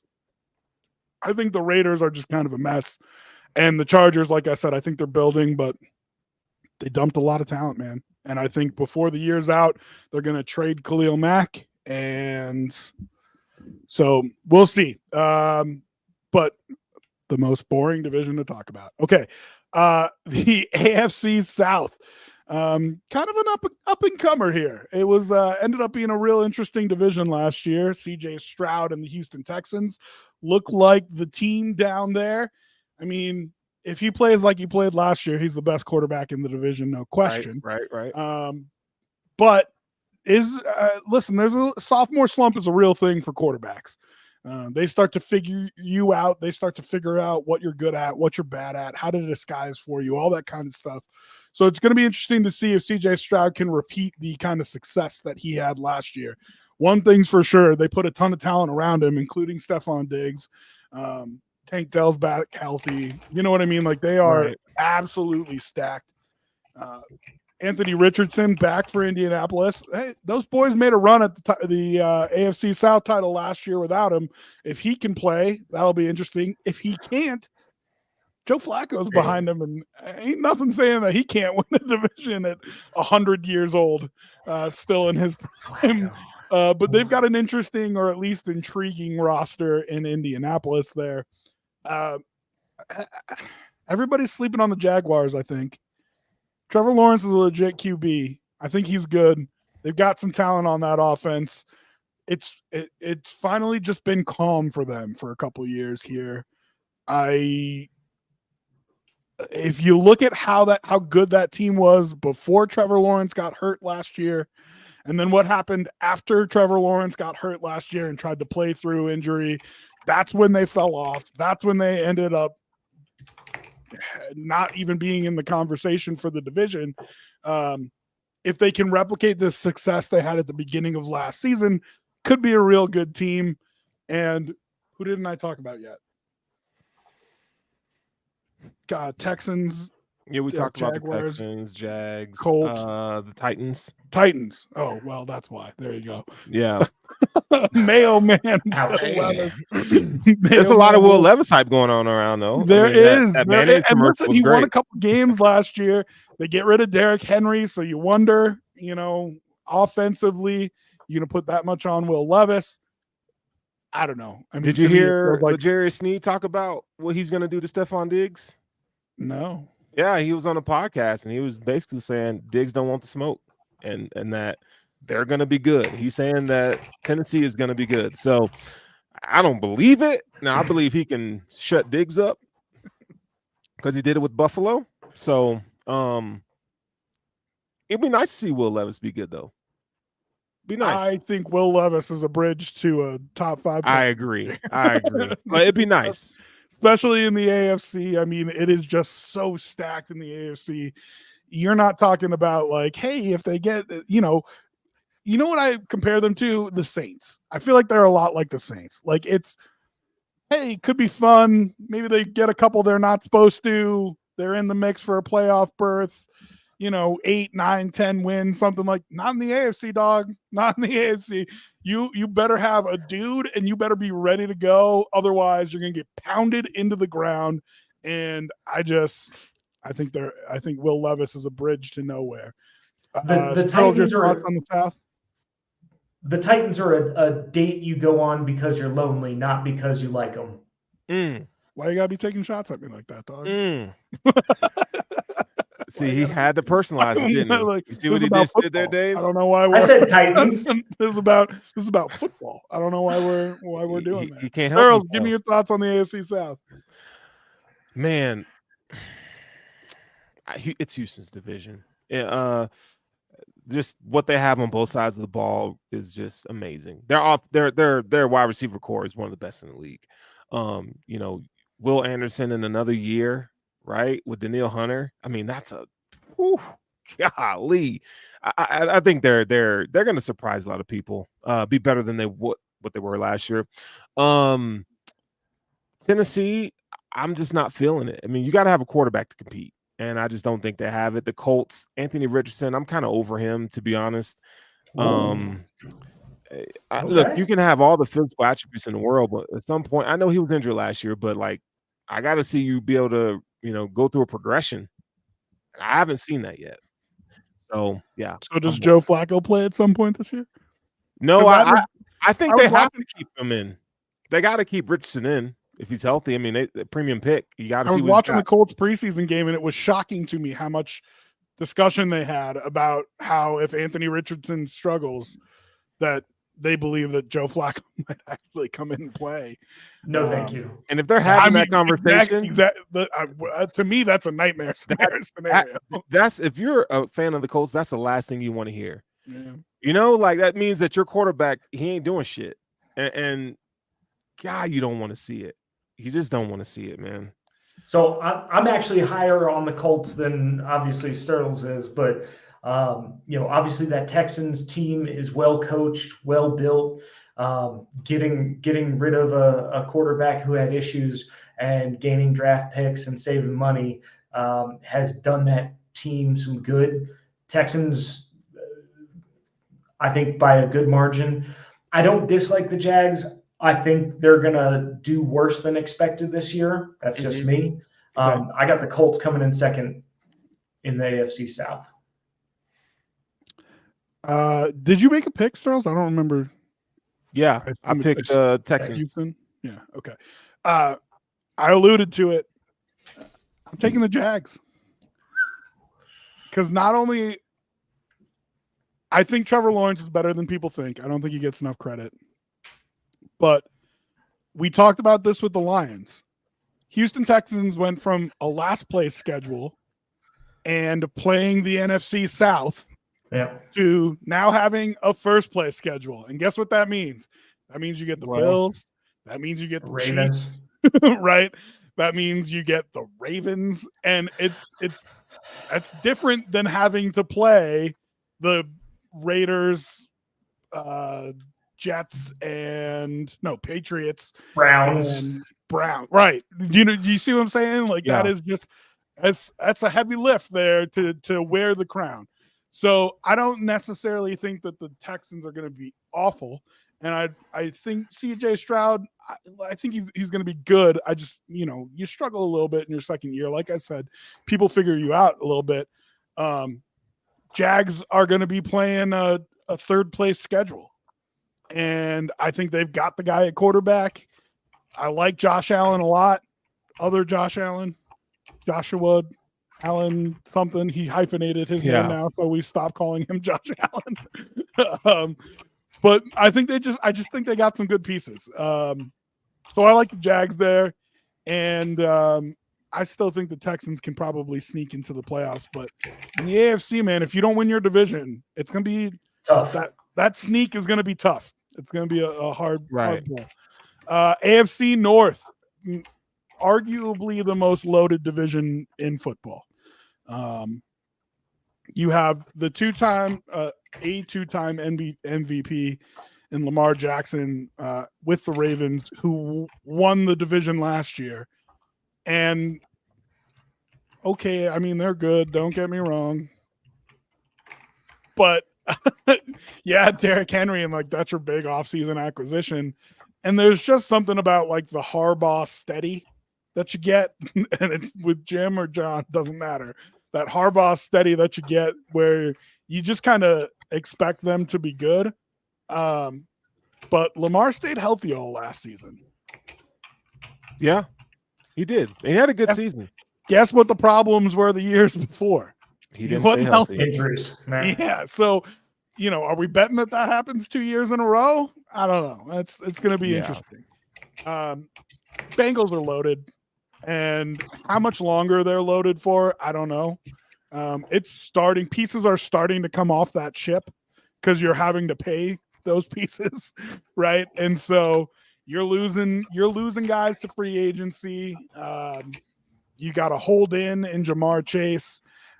T. Higgins isn't happy on a franchise tag. But you paid Joe Burrow, and if Joe Burrow's as good as everybody thinks he is, then you better be fighting for that division win. If you're talking about Cleveland, I think Stefanski's a good coach. Quarterback is a problem, dog. Quarterback is a problem. That defense is awesome. So good. So good. A ton of credit to their defense. I mean, Myles Garrett is an MVP caliber player. He'll never win an MVP, but he is an MVP caliber player. He is that good. And it's just a question about quarterback in Cleveland. And hi, mirror, pot, kettle, you're black. The Steelers with Russell Wilson and Justin Fields. Again, it's a quarterback. The defense is good, man. The defense is good. They've got talent. They've got some guys. And at the end of the day, the question is just who the hell is playing quarterback from them? And can you get enough points to win 10 games? And it's going to be tough in that division. So I think, David, you're up here. Your thoughts on the AFC North? I like Baltimore's chances. I really, and this is just me personally, I have issues with the Browns. You like Stefanski as a coach. I think he's okay. Myles Garrett, that's just, one of those guys you want on your team, no matter what team you already have. I would take it.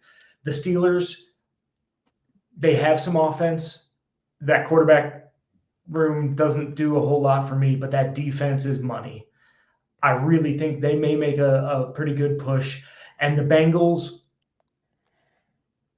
were stacked. Eventually you're going to have to pay everybody, and it's not going to work. Is Jamar Chase CeeDee Lamb? I don't think so. Would I take him on our team? I sure would. So for me, I'm going Ravens, Steelers, Bengals, then Browns. Browns losing that division. What's your issue with the Browns? The organization as a whole. I don't love anything that's happening in their quarterback room. Okay. But it doesn't necessarily translate to what's going to happen this year. You know what I mean? Like, true. I'm bad at allocating resources. I think they paid a lot of money for not much production, at least in the quarterback room.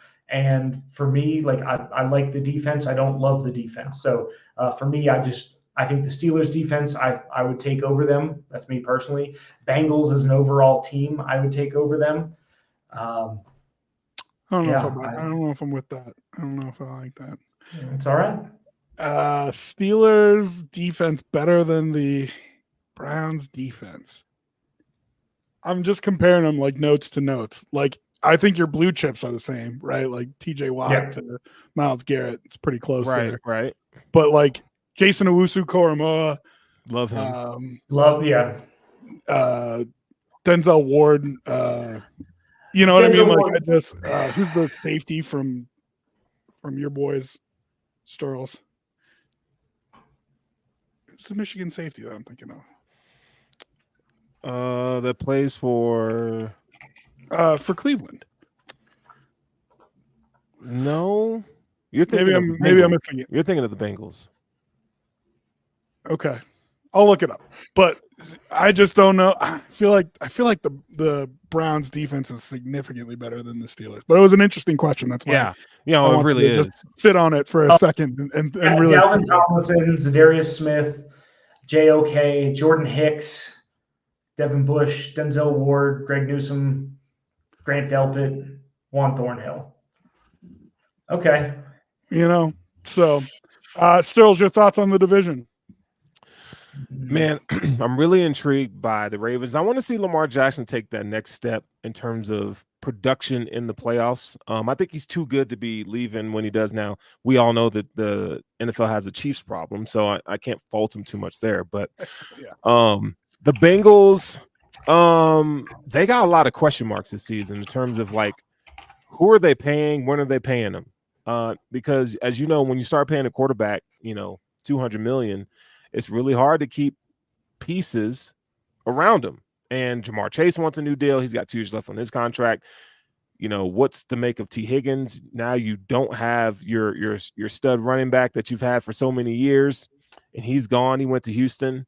What are you going to do? I still think the offensive line is an issue for those guys.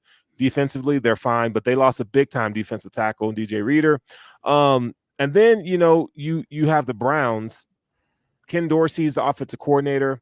I don't like Deshaun Watson. I just don't think it's sad because he used to be so good. And off the field problems to the side, I just don't think he's got it anymore. So I really do think that it's the Ravens division. And I think, and can Joe Burrow stay healthy? Like, I think that's one of the things that, we've been talking about for a couple of years now. And, if he, what did you hear what they're saying about that type of injury, how you don't get all the flexibility back in it?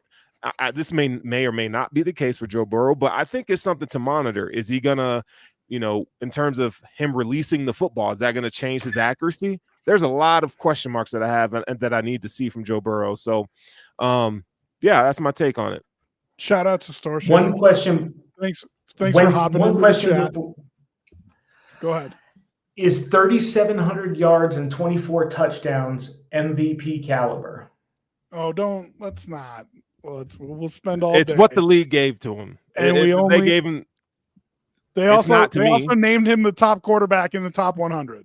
Yeah. So, you know what I mean? Like, he brings something that's different than numbers to that team, and we'll spend all day on MVP if we get here. The three of us are wearing colors, dog. Like, of course, we are gonna. And not even as a comparison to Josh Allen, but just generally, like, I know this season, a bunch of the Bills fans put his numbers last year versus Tyrod's numbers from whatever that was, 2018, and they were pretty close. And you're like, MVP, huh? Oh. There's an it factor with quarterbacks. Sure. They were the number one seed in the AFC. Got to give them their due. Yep. Shout out to Storshio. Thanks for hopping back in the chat. Storshio, last time you were here, you thought I hated you. I don't know why, but I love you, dog. Everything's all right. Ain't no hate in my heart for you. But yeah, we talked about Deshaun Watson a little bit, and how the biggest problem for the Browns is at the quarterback position, no doubt about it, and how that defense is solid. It's a situation where any of those four teams, if the right guys on those teams get hot, any four of them can win. They can win this division, no doubt about it. But I don't think it's likely that Justin Fields or Russell Wilson gets hot.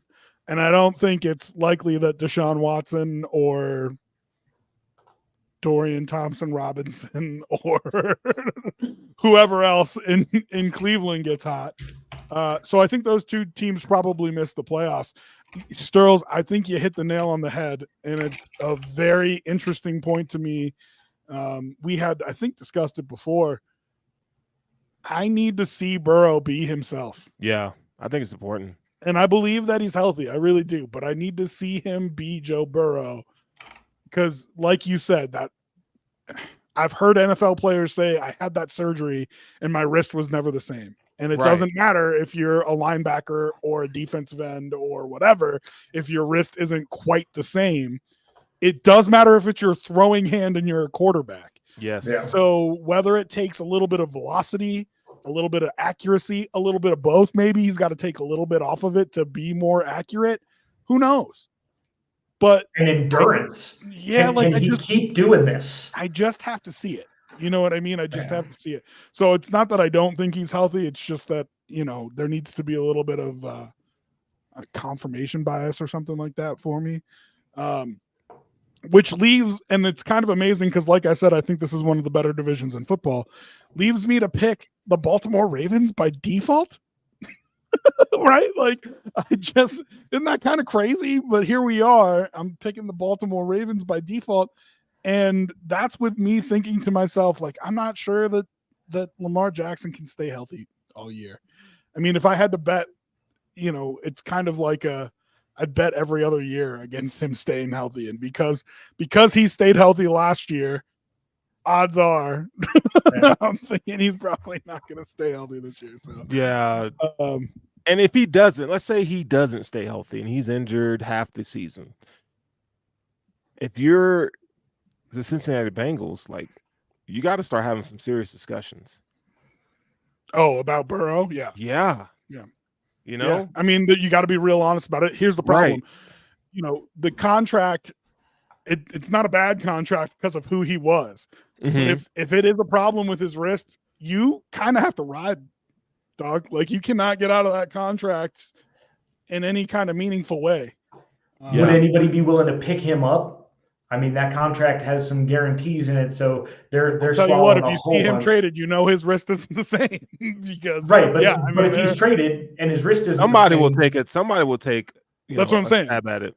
There's 28 teams that'll take him right now. Minnesota. So if you see him traded, you know there's a big problem. But I don't think any of that's likely. I think especially for a team like the Bengals who doesn't like paying people who's notoriously cheap, Joe Burrow, even if he's not the same this year, will still sell tickets next year and the year after that. Right. Even if he drops down to being like a mid-level quarterback. I mean, how long did they stick with Andy Dalton? How long did they stick with Carson Palmer? Like, even if he drops down to being a mid-level quarterback, Bengals are going to roll that out every year and say, like, hey, he made the Super Bowl one time. Of course we got a shot at it. You know what I mean? Right. Just because that owner's cheap. So, all right. And then last but not least, you see what shirts we're wearing. AFC East. Listen, the Dolphins have a ton of talent. Question is, can they put it together for a full season? Injuries bit them hard last year. I don't even necessarily think it's their fault that they fell off at the end of the season. You're talking about Phillips going down. You're talking about Chubb going down. You're talking about their middle linebacker was out. Baker? Is that right? Anyway, the middle linebacker was out. They had some injuries at cornerback. Like, they got bit real hard with the injury bug last year. And I think it's making people forget how talented of a team that really is. There's no question on the offensive side of the ball. Everybody knows those names, right? When you're talking about Tyreek Hill and Jalen Waddle and Devon Achane and Odell Beckham Jr. and so on. And so everybody knows those names, but they don't know the defensive side of the ball as well. And they're stacked. I like their coach. I mean, Dolphins are a real team and can be a real problem in the AFC. Jets, it sounds like it's already unraveling there. I mean, the things that were coming out of camp were kind of crazy. Aaron Rodgers is a million years old, but hey, listen, if you got the brain at quarterback, you can still get it done. Peyton Manning, literally in his last year when he couldn't turn his neck, couldn't feel his fingertips, and barely could throw the ball, won a Super Bowl. So, you always have to understand that and give them a fair shot with Aaron Rodgers at quarterback. Patriots, and then the Bills. So Bills turned over a lot. They've got the second highest dead cap in the league. And it's kind of a reload season for them. One of the things that I've talked about on our Bills podcast, which Sterls and I do on Tuesday nights, is that you are not only doing a rebuild on the fly, but you have like the 27th paid offense, and that's with a $50 million contract for Josh Allen. Like, I just want you to think about those numbers. That's kind of crazy. So Sterls, we'll start with you here. Where are you at on the AFC East? God, I hate that I have to do this. Ooh, he's going to say it. But the Bills, listen, the Bills will win the AFC East. I don't think it's close. I mean, look, the Dolphins are going to give you. You hate to have to do that? Yeah, because look, it's like, am I going to jinx my team here? You know what I mean? Like, I hate having to say it, but until you beat the man, you're not the man. And the Dolphins, I just look. I think they got the veteran leadership that they've needed for years, right? But there's question marks on offensive line. There's question marks at pass rusher, and you got some young studs, hopefully. But Tua is not a guy that is going to win you a game necessarily. He's not going to lose it, but I don't think he's going to be the catalyst that wins you a game. You look at the Jets, I think their defense is top 5. There's no question. But, like, man, how good is Aaron Rodgers at his current age? Like, and can he stay healthy? It's something to think about. And then the Patriots. I mean, come on. Do we even need? Listen, look who they're starting at We don't need to quarterback. spend no time on the New England Patriots. Yeah, no time neither there. So it's the Bills. The Bills have question marks too, and this is the shakiest I've seen the Bills in years. I don't know what's going to happen. Me and Dave were talking, before the show. We're like, yeah, their floor is like 8 wins, and their ceiling is like 10, 11. It's just safety worries me. Wide receiver worries me for this team. So we'll ride it out, but I do think the Bills will win the division. David? I'd like to be able to say that our offense, we have questions at how this team uses the run game, how this team uses its receivers. On defense, you've got kind of question marks at pass rush, like Greg Rousseau. Can he be a 10-sack guy? I hope so. AJ Epinesa, can he be an 8-sack guy? Maybe. Is Vaughn anything? So you've got questions at pass rush. You've got questions at linebacker. You've got questions at safety. I worry about getting absolutely scorched by both the Jets offense, even if it's Tyrod Taylor in at quarterback for the Jets. They have skill. Their defense is loaded. I worry about the Dolphins just absolutely smoking us. Boat race. Ouch. We had trouble with skilled defense and veteran presence that we don't have anymore. I've got the Dolphins taking the division by a game. Bills coming in second. Jets coming in third. The Patriots also play in this division. So, God, I hate that. Feels so hate bad that. for New England fans, don't you? Just that we have to. No, I don't. The way they suffered. The We way have they to talk like, suffered. you just feel awful, don't you? I mean, it just makes you feel terrible. All right. If I'm really doing real analysis of it, I don't think the Bills have the same kind of pass rush problem that you guys think they have. If you want to talk to me about problems in the linebacker core, if you want to talk to me about problems at safety, I will listen to them. But I do not think that they have an issue at pass rush. And I think if you think back to that first year Von Miller was here and healthy, that first half of the season, they rushed with 4 and they were killing fools. I mean, they were absolutely destroying. And that's what this defense is going to need to be. That's what it's going to need to look like. That pass rush, Ed Oliver, Daquan Jones up the middle, and then, Rousseau, Epinesa, Miller. I mean, you're going to have to get pressure with 4. Right. And that's the way that McDermott likes to play. And I think he can. I really do. So I don't think the pass rush, I really don't think the pass rush is a problem for the Bills. I think you're going to have to lean on that defense. I think you're going to need them to be great. And I think you got to look at Josh Allen and say, figure out a way to score 20 points a game, dog. Right. We pay you that much money to figure out a way to score 20 points, 24, 27 a game. And the defense has to be good enough to hold him. The Dolphins have to get over their Buffalo Bills problem. And it's interesting because the Bills used to have a Patriots problem. Everybody used to have a Patriots problem. The Dolphins have a Bills problem now. And you just have to wonder if it's in their head. And they changed coaches, and he came in talking smack, and look what happened. You know what I mean? Right. Like, so even if you say, oh, well, it wasn't a Mike McDaniel thing, like, well, now it is. now Mike McDaniel's got a Buffalo Bills problem too. If you look at the rosters, ain't no question who's got the better roster. I mean, it's not even close. The Dolphins have the better roster, and it's going to start falling apart over the next couple of years too, for the same reasons that we were talking about the Bengals, for the same reason the Bills roster isn't good now. Like you paid Tua, and you're not going to be able to afford top money at corner and top money at edge rusher and top money at wide receiver and top money at quarterback. It's going to start falling apart. So this is their year. Yeah, no, that's if it's not this year, they're in trouble because they're going to have to pay everybody. That's what I'm saying. They fit it all under the cap this year. You made Tyreek Hill the highest paid wide receiver again. But like, who you gonna pay Jalen Waddle? Because if not, the Bills will. You know what I mean? Like that. They pay Waddle. They already paid him. Yeah. What I'm saying is, as you go through all these different guys, you're gonna run into cap problems. You just gave Tua that huge freaking contract.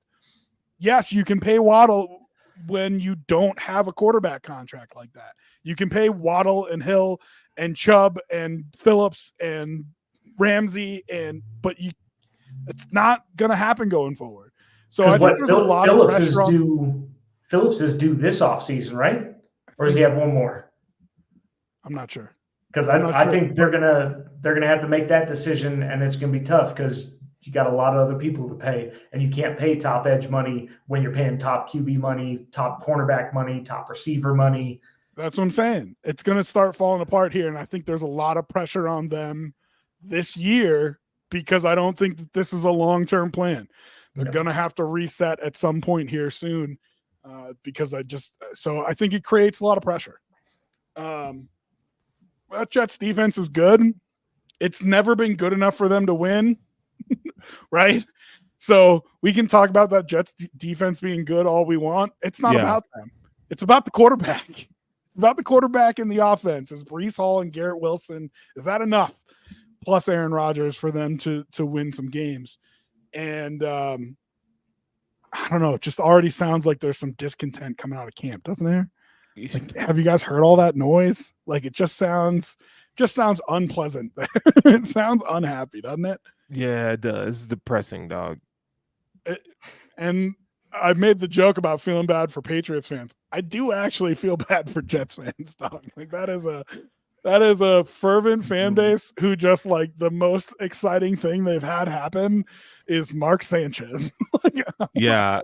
And just to hear like it's like they're so excited about Aaron Rodgers, which they should be. But then you hear like it's like he just doesn't give a crap.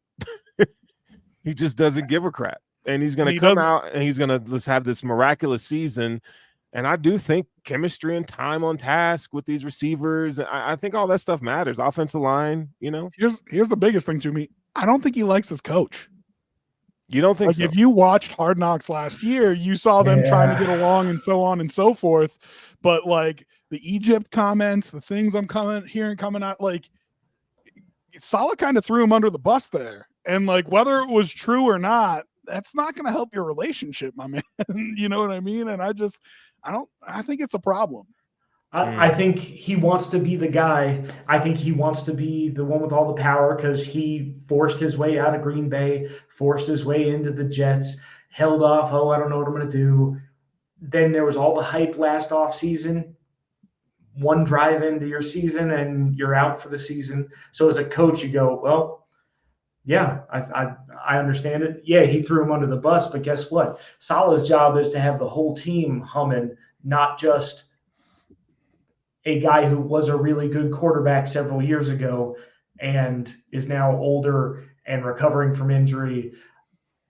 I mean, I don't love Saleh as a head coach, but I don't know if I'd put up with Aaron Rodgers shit either. All right, so give me your picks for the AFC playoffs and your AFC representative for the Super Bowl. And then we'll do a quick little Super Bowl takes and maybe an MVP call too. Sturls, who are your AFC playoff teams? Give me the Bills. Give me the Ravens. As a division winner? As a division winner, yes. Bills, Ravens, Texans. Okay. And then I'm going to go with the Chiefs here. For my wild card teams, I'm going to go the Dolphins will get a bid. I think that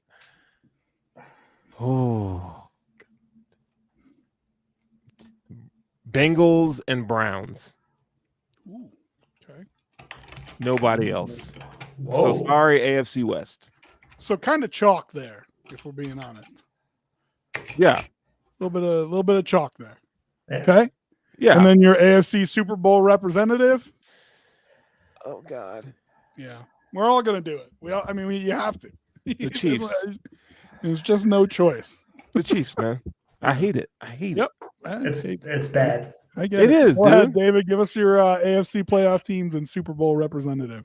All right. From the AFC East, the Dolphins. Hate it, but they have the pressure. They have the talent. This is their year or their toast. Baltimore, Houston, Kansas City. And then Buffalo, Indy, and a surprise for the Jets if Aaron Rodgers doesn't suck and get injured. So no Bengals. Nope. No Browns or Jacksonville. Browns. Okay. All right. I will take who's your Super Bowl representative? It's got to be KC, but I hate it, so I'm going to go Baltimore. I can't. You really want to listen to all the Ravens fans talk about Lamar Jackson? If he makes it to the Super Bowl? No, I don't. But I also don't want to talk to the Chiefs fans about Patrick Mahomes beating everybody's ass. Yeah, well, he does, unfortunately. All right, Rob, give it to us. Yeah, my playoff teams, of course, Chiefs in the West. I will take the Ravens in the North, though I just don't think he stays healthy the whole season. So I wouldn't be surprised if it's not them. I'll take the Jacksonville Jaguars in the South, and I will take the Miami Dolphins in the East. I do think they get over the hump. I don't think it's by beating the Bills. And if I could lay down some train tracks that I hope we mash right into here. I've talked to a couple people about how I don't think it's a bad thing if the Bills end up with a couple playoff games in domes or warm weather. So, yeah, Dolphins, I want to give you a home playoff game, and we will see you the second week of January, dog. Bills, Dolphins in the playoffs, and I think they ruin them again. And the Bills beat them in the playoffs, but it's just my undying hope is that we can travel down to Miami for a nice 70-degree weather playoff game and give them the business. I do like the Bills as a wild card team. I like the Texans as a wild card team, and then I'm gonna say Bengals, but like I talked about with you, Sterls, it's just you just got to see Joe Burrow actually do it. Right. But I think all things fair, if he is healthy, I think the Bengals are a playoff team too. And then if I'm talking about a Super Bowl representative, I mean, I picked Atlanta in the NFC, so like let's get weird and say Houston. I don't know. No, I mean it's the Chiefs, right? Like the Chiefs are who you have to pick until. Just like you were saying about the Bills in the AFC East, right? Like you're the man until you're not the man anymore, and Patrick Mahomes is very much the man. So I think it's can we get the freaking Broncos or the Chargers to like give the Chiefs like do anything? Yeah, that'd be great. That would be how ideal. many years did people say that about the Bills? Well, and the Jets and the Dolphins. Why can't you beat New England? It's a whole lot easier said than done. Right, but no, it's definitely the meme of the guy, poking the body with the stick, saying "do something." It's like, please, anybody, just do something. But we've had that opportunity. You have to accept that the dude is a witch, and he's got a wizard at head coach. You just have to accept it. And it's not that the Broncos and Raiders and Chargers aren't doing everything they can, but we lived with it for 2 decades. You know what I mean? Like it's just what it is right now. And until somebody like Josh Allen or Joe Burrow or Lamar Jackson ascends to Peyton Manning like levels where you take on the guy and beat him and go get your own Super Bowl, until one of them ascends to that level, like it's just we're just in the Patrick Mahomes era. You know what I mean? And then you can do about it. Chiefs Falcons in the Super Bowl is going to be my pick. And Sterls has Detroit and KC. I've got the Niners and Baltimore. Harbaugh Bowl #2, even though That'd be great. He doesn't coach in San Francisco anymore. All right. So then who do you got for a winner? Sturls, you got Detroit and KC? Oh, the Chiefs. I mean, you shouldn't even ask me that question. I just wanted to make you say it. David, Torture, dog. It's torture. You've got the Niners and the Ravens. Niners. And I have the Chiefs and the Falcons, and yeah, Chiefs. In fact, I think that's a Super Bowl a lot like the Denver Atlanta Super Bowl, where like Atlanta just gets run out of the building. Because I just don't think the NFC belongs amongst those AFC The fact teams. that you have Atlanta there is just ballsy to me. That you're putting a lot of like on the name of Kirk Cousins, man. Did you see like the second half of the season from the Eagles last year? I did. Woof. Not good. Right? And the Niners, I mean, hey, maybe they'll be good every year, but you had a lot of off-season contractual problems. I think they're going to start the year slow. I also am not a huge believer in Brock Purdy. That's fair. That's fair. But I think he will be in the MVP discussion, whether we like it or not. Only because of all the talent around him. Right. But you can say the same thing about Tua. Did Tua do that, or is it a 6-yard slant to Hill or Waddle taking 90 yards? If there's an MVP in the Bay Area this year, it's going to be Christian McCaffrey, not Brock Purdy. But that's just me. All right, and then let's do that. Let's do a little MVP real quick. Who you got, David, for MVP of the league? There's a quarterback in Houston who I think could do it, but I think because I have the Dolphins doing pretty well this year, I hate saying this. No, CJ Stroud. I can't say Tua. I just can't do that. I don't feel like I'd be sad until game day. I can't do it. So CJ Stroud. Sturls? Patrick Mahomes. He has speed this year. I think he's going to have the best record in AFC, and I think because I just think that's where this will be his second. They're going to try to pit him and Lamar together, whatever in their own ways. I think Patrick Mahomes gets the MVP. I often say, especially when you win your first one, that MVP is a 2-year award. You have to play great 1 year, so everybody recognizes you and says, "Oh, that guy deserved to win the MVP." Yep. And then you have to do it again the next year. So they say, like, yep. "Hey, how does this guy not have an MVP yet?" Guess who's done that? Yeah. Say JA17. it. Preach. It's been 4 years. And I think now that Stephon Diggs is gone, I think he's going to do the exact same thing he did when Stephon Diggs was here. I think he puts up over 40 touchdowns. I think he puts up over 4,000 yards. I think the Bills win 12 games and end up as a wild card. And I think they give him the MVP because they say he's earned it over the last 5 years. So I'm taking Josh Allen for MVP. The year that he doesn't win his division, I'm taking Josh Allen for MVP. Wouldn't that be a motherfucker? It's very Buffalo. It's a very Buffalo way to do it. All right, dogs. 2.5 hours. Yeah. How'd you feel about it? It's good, man.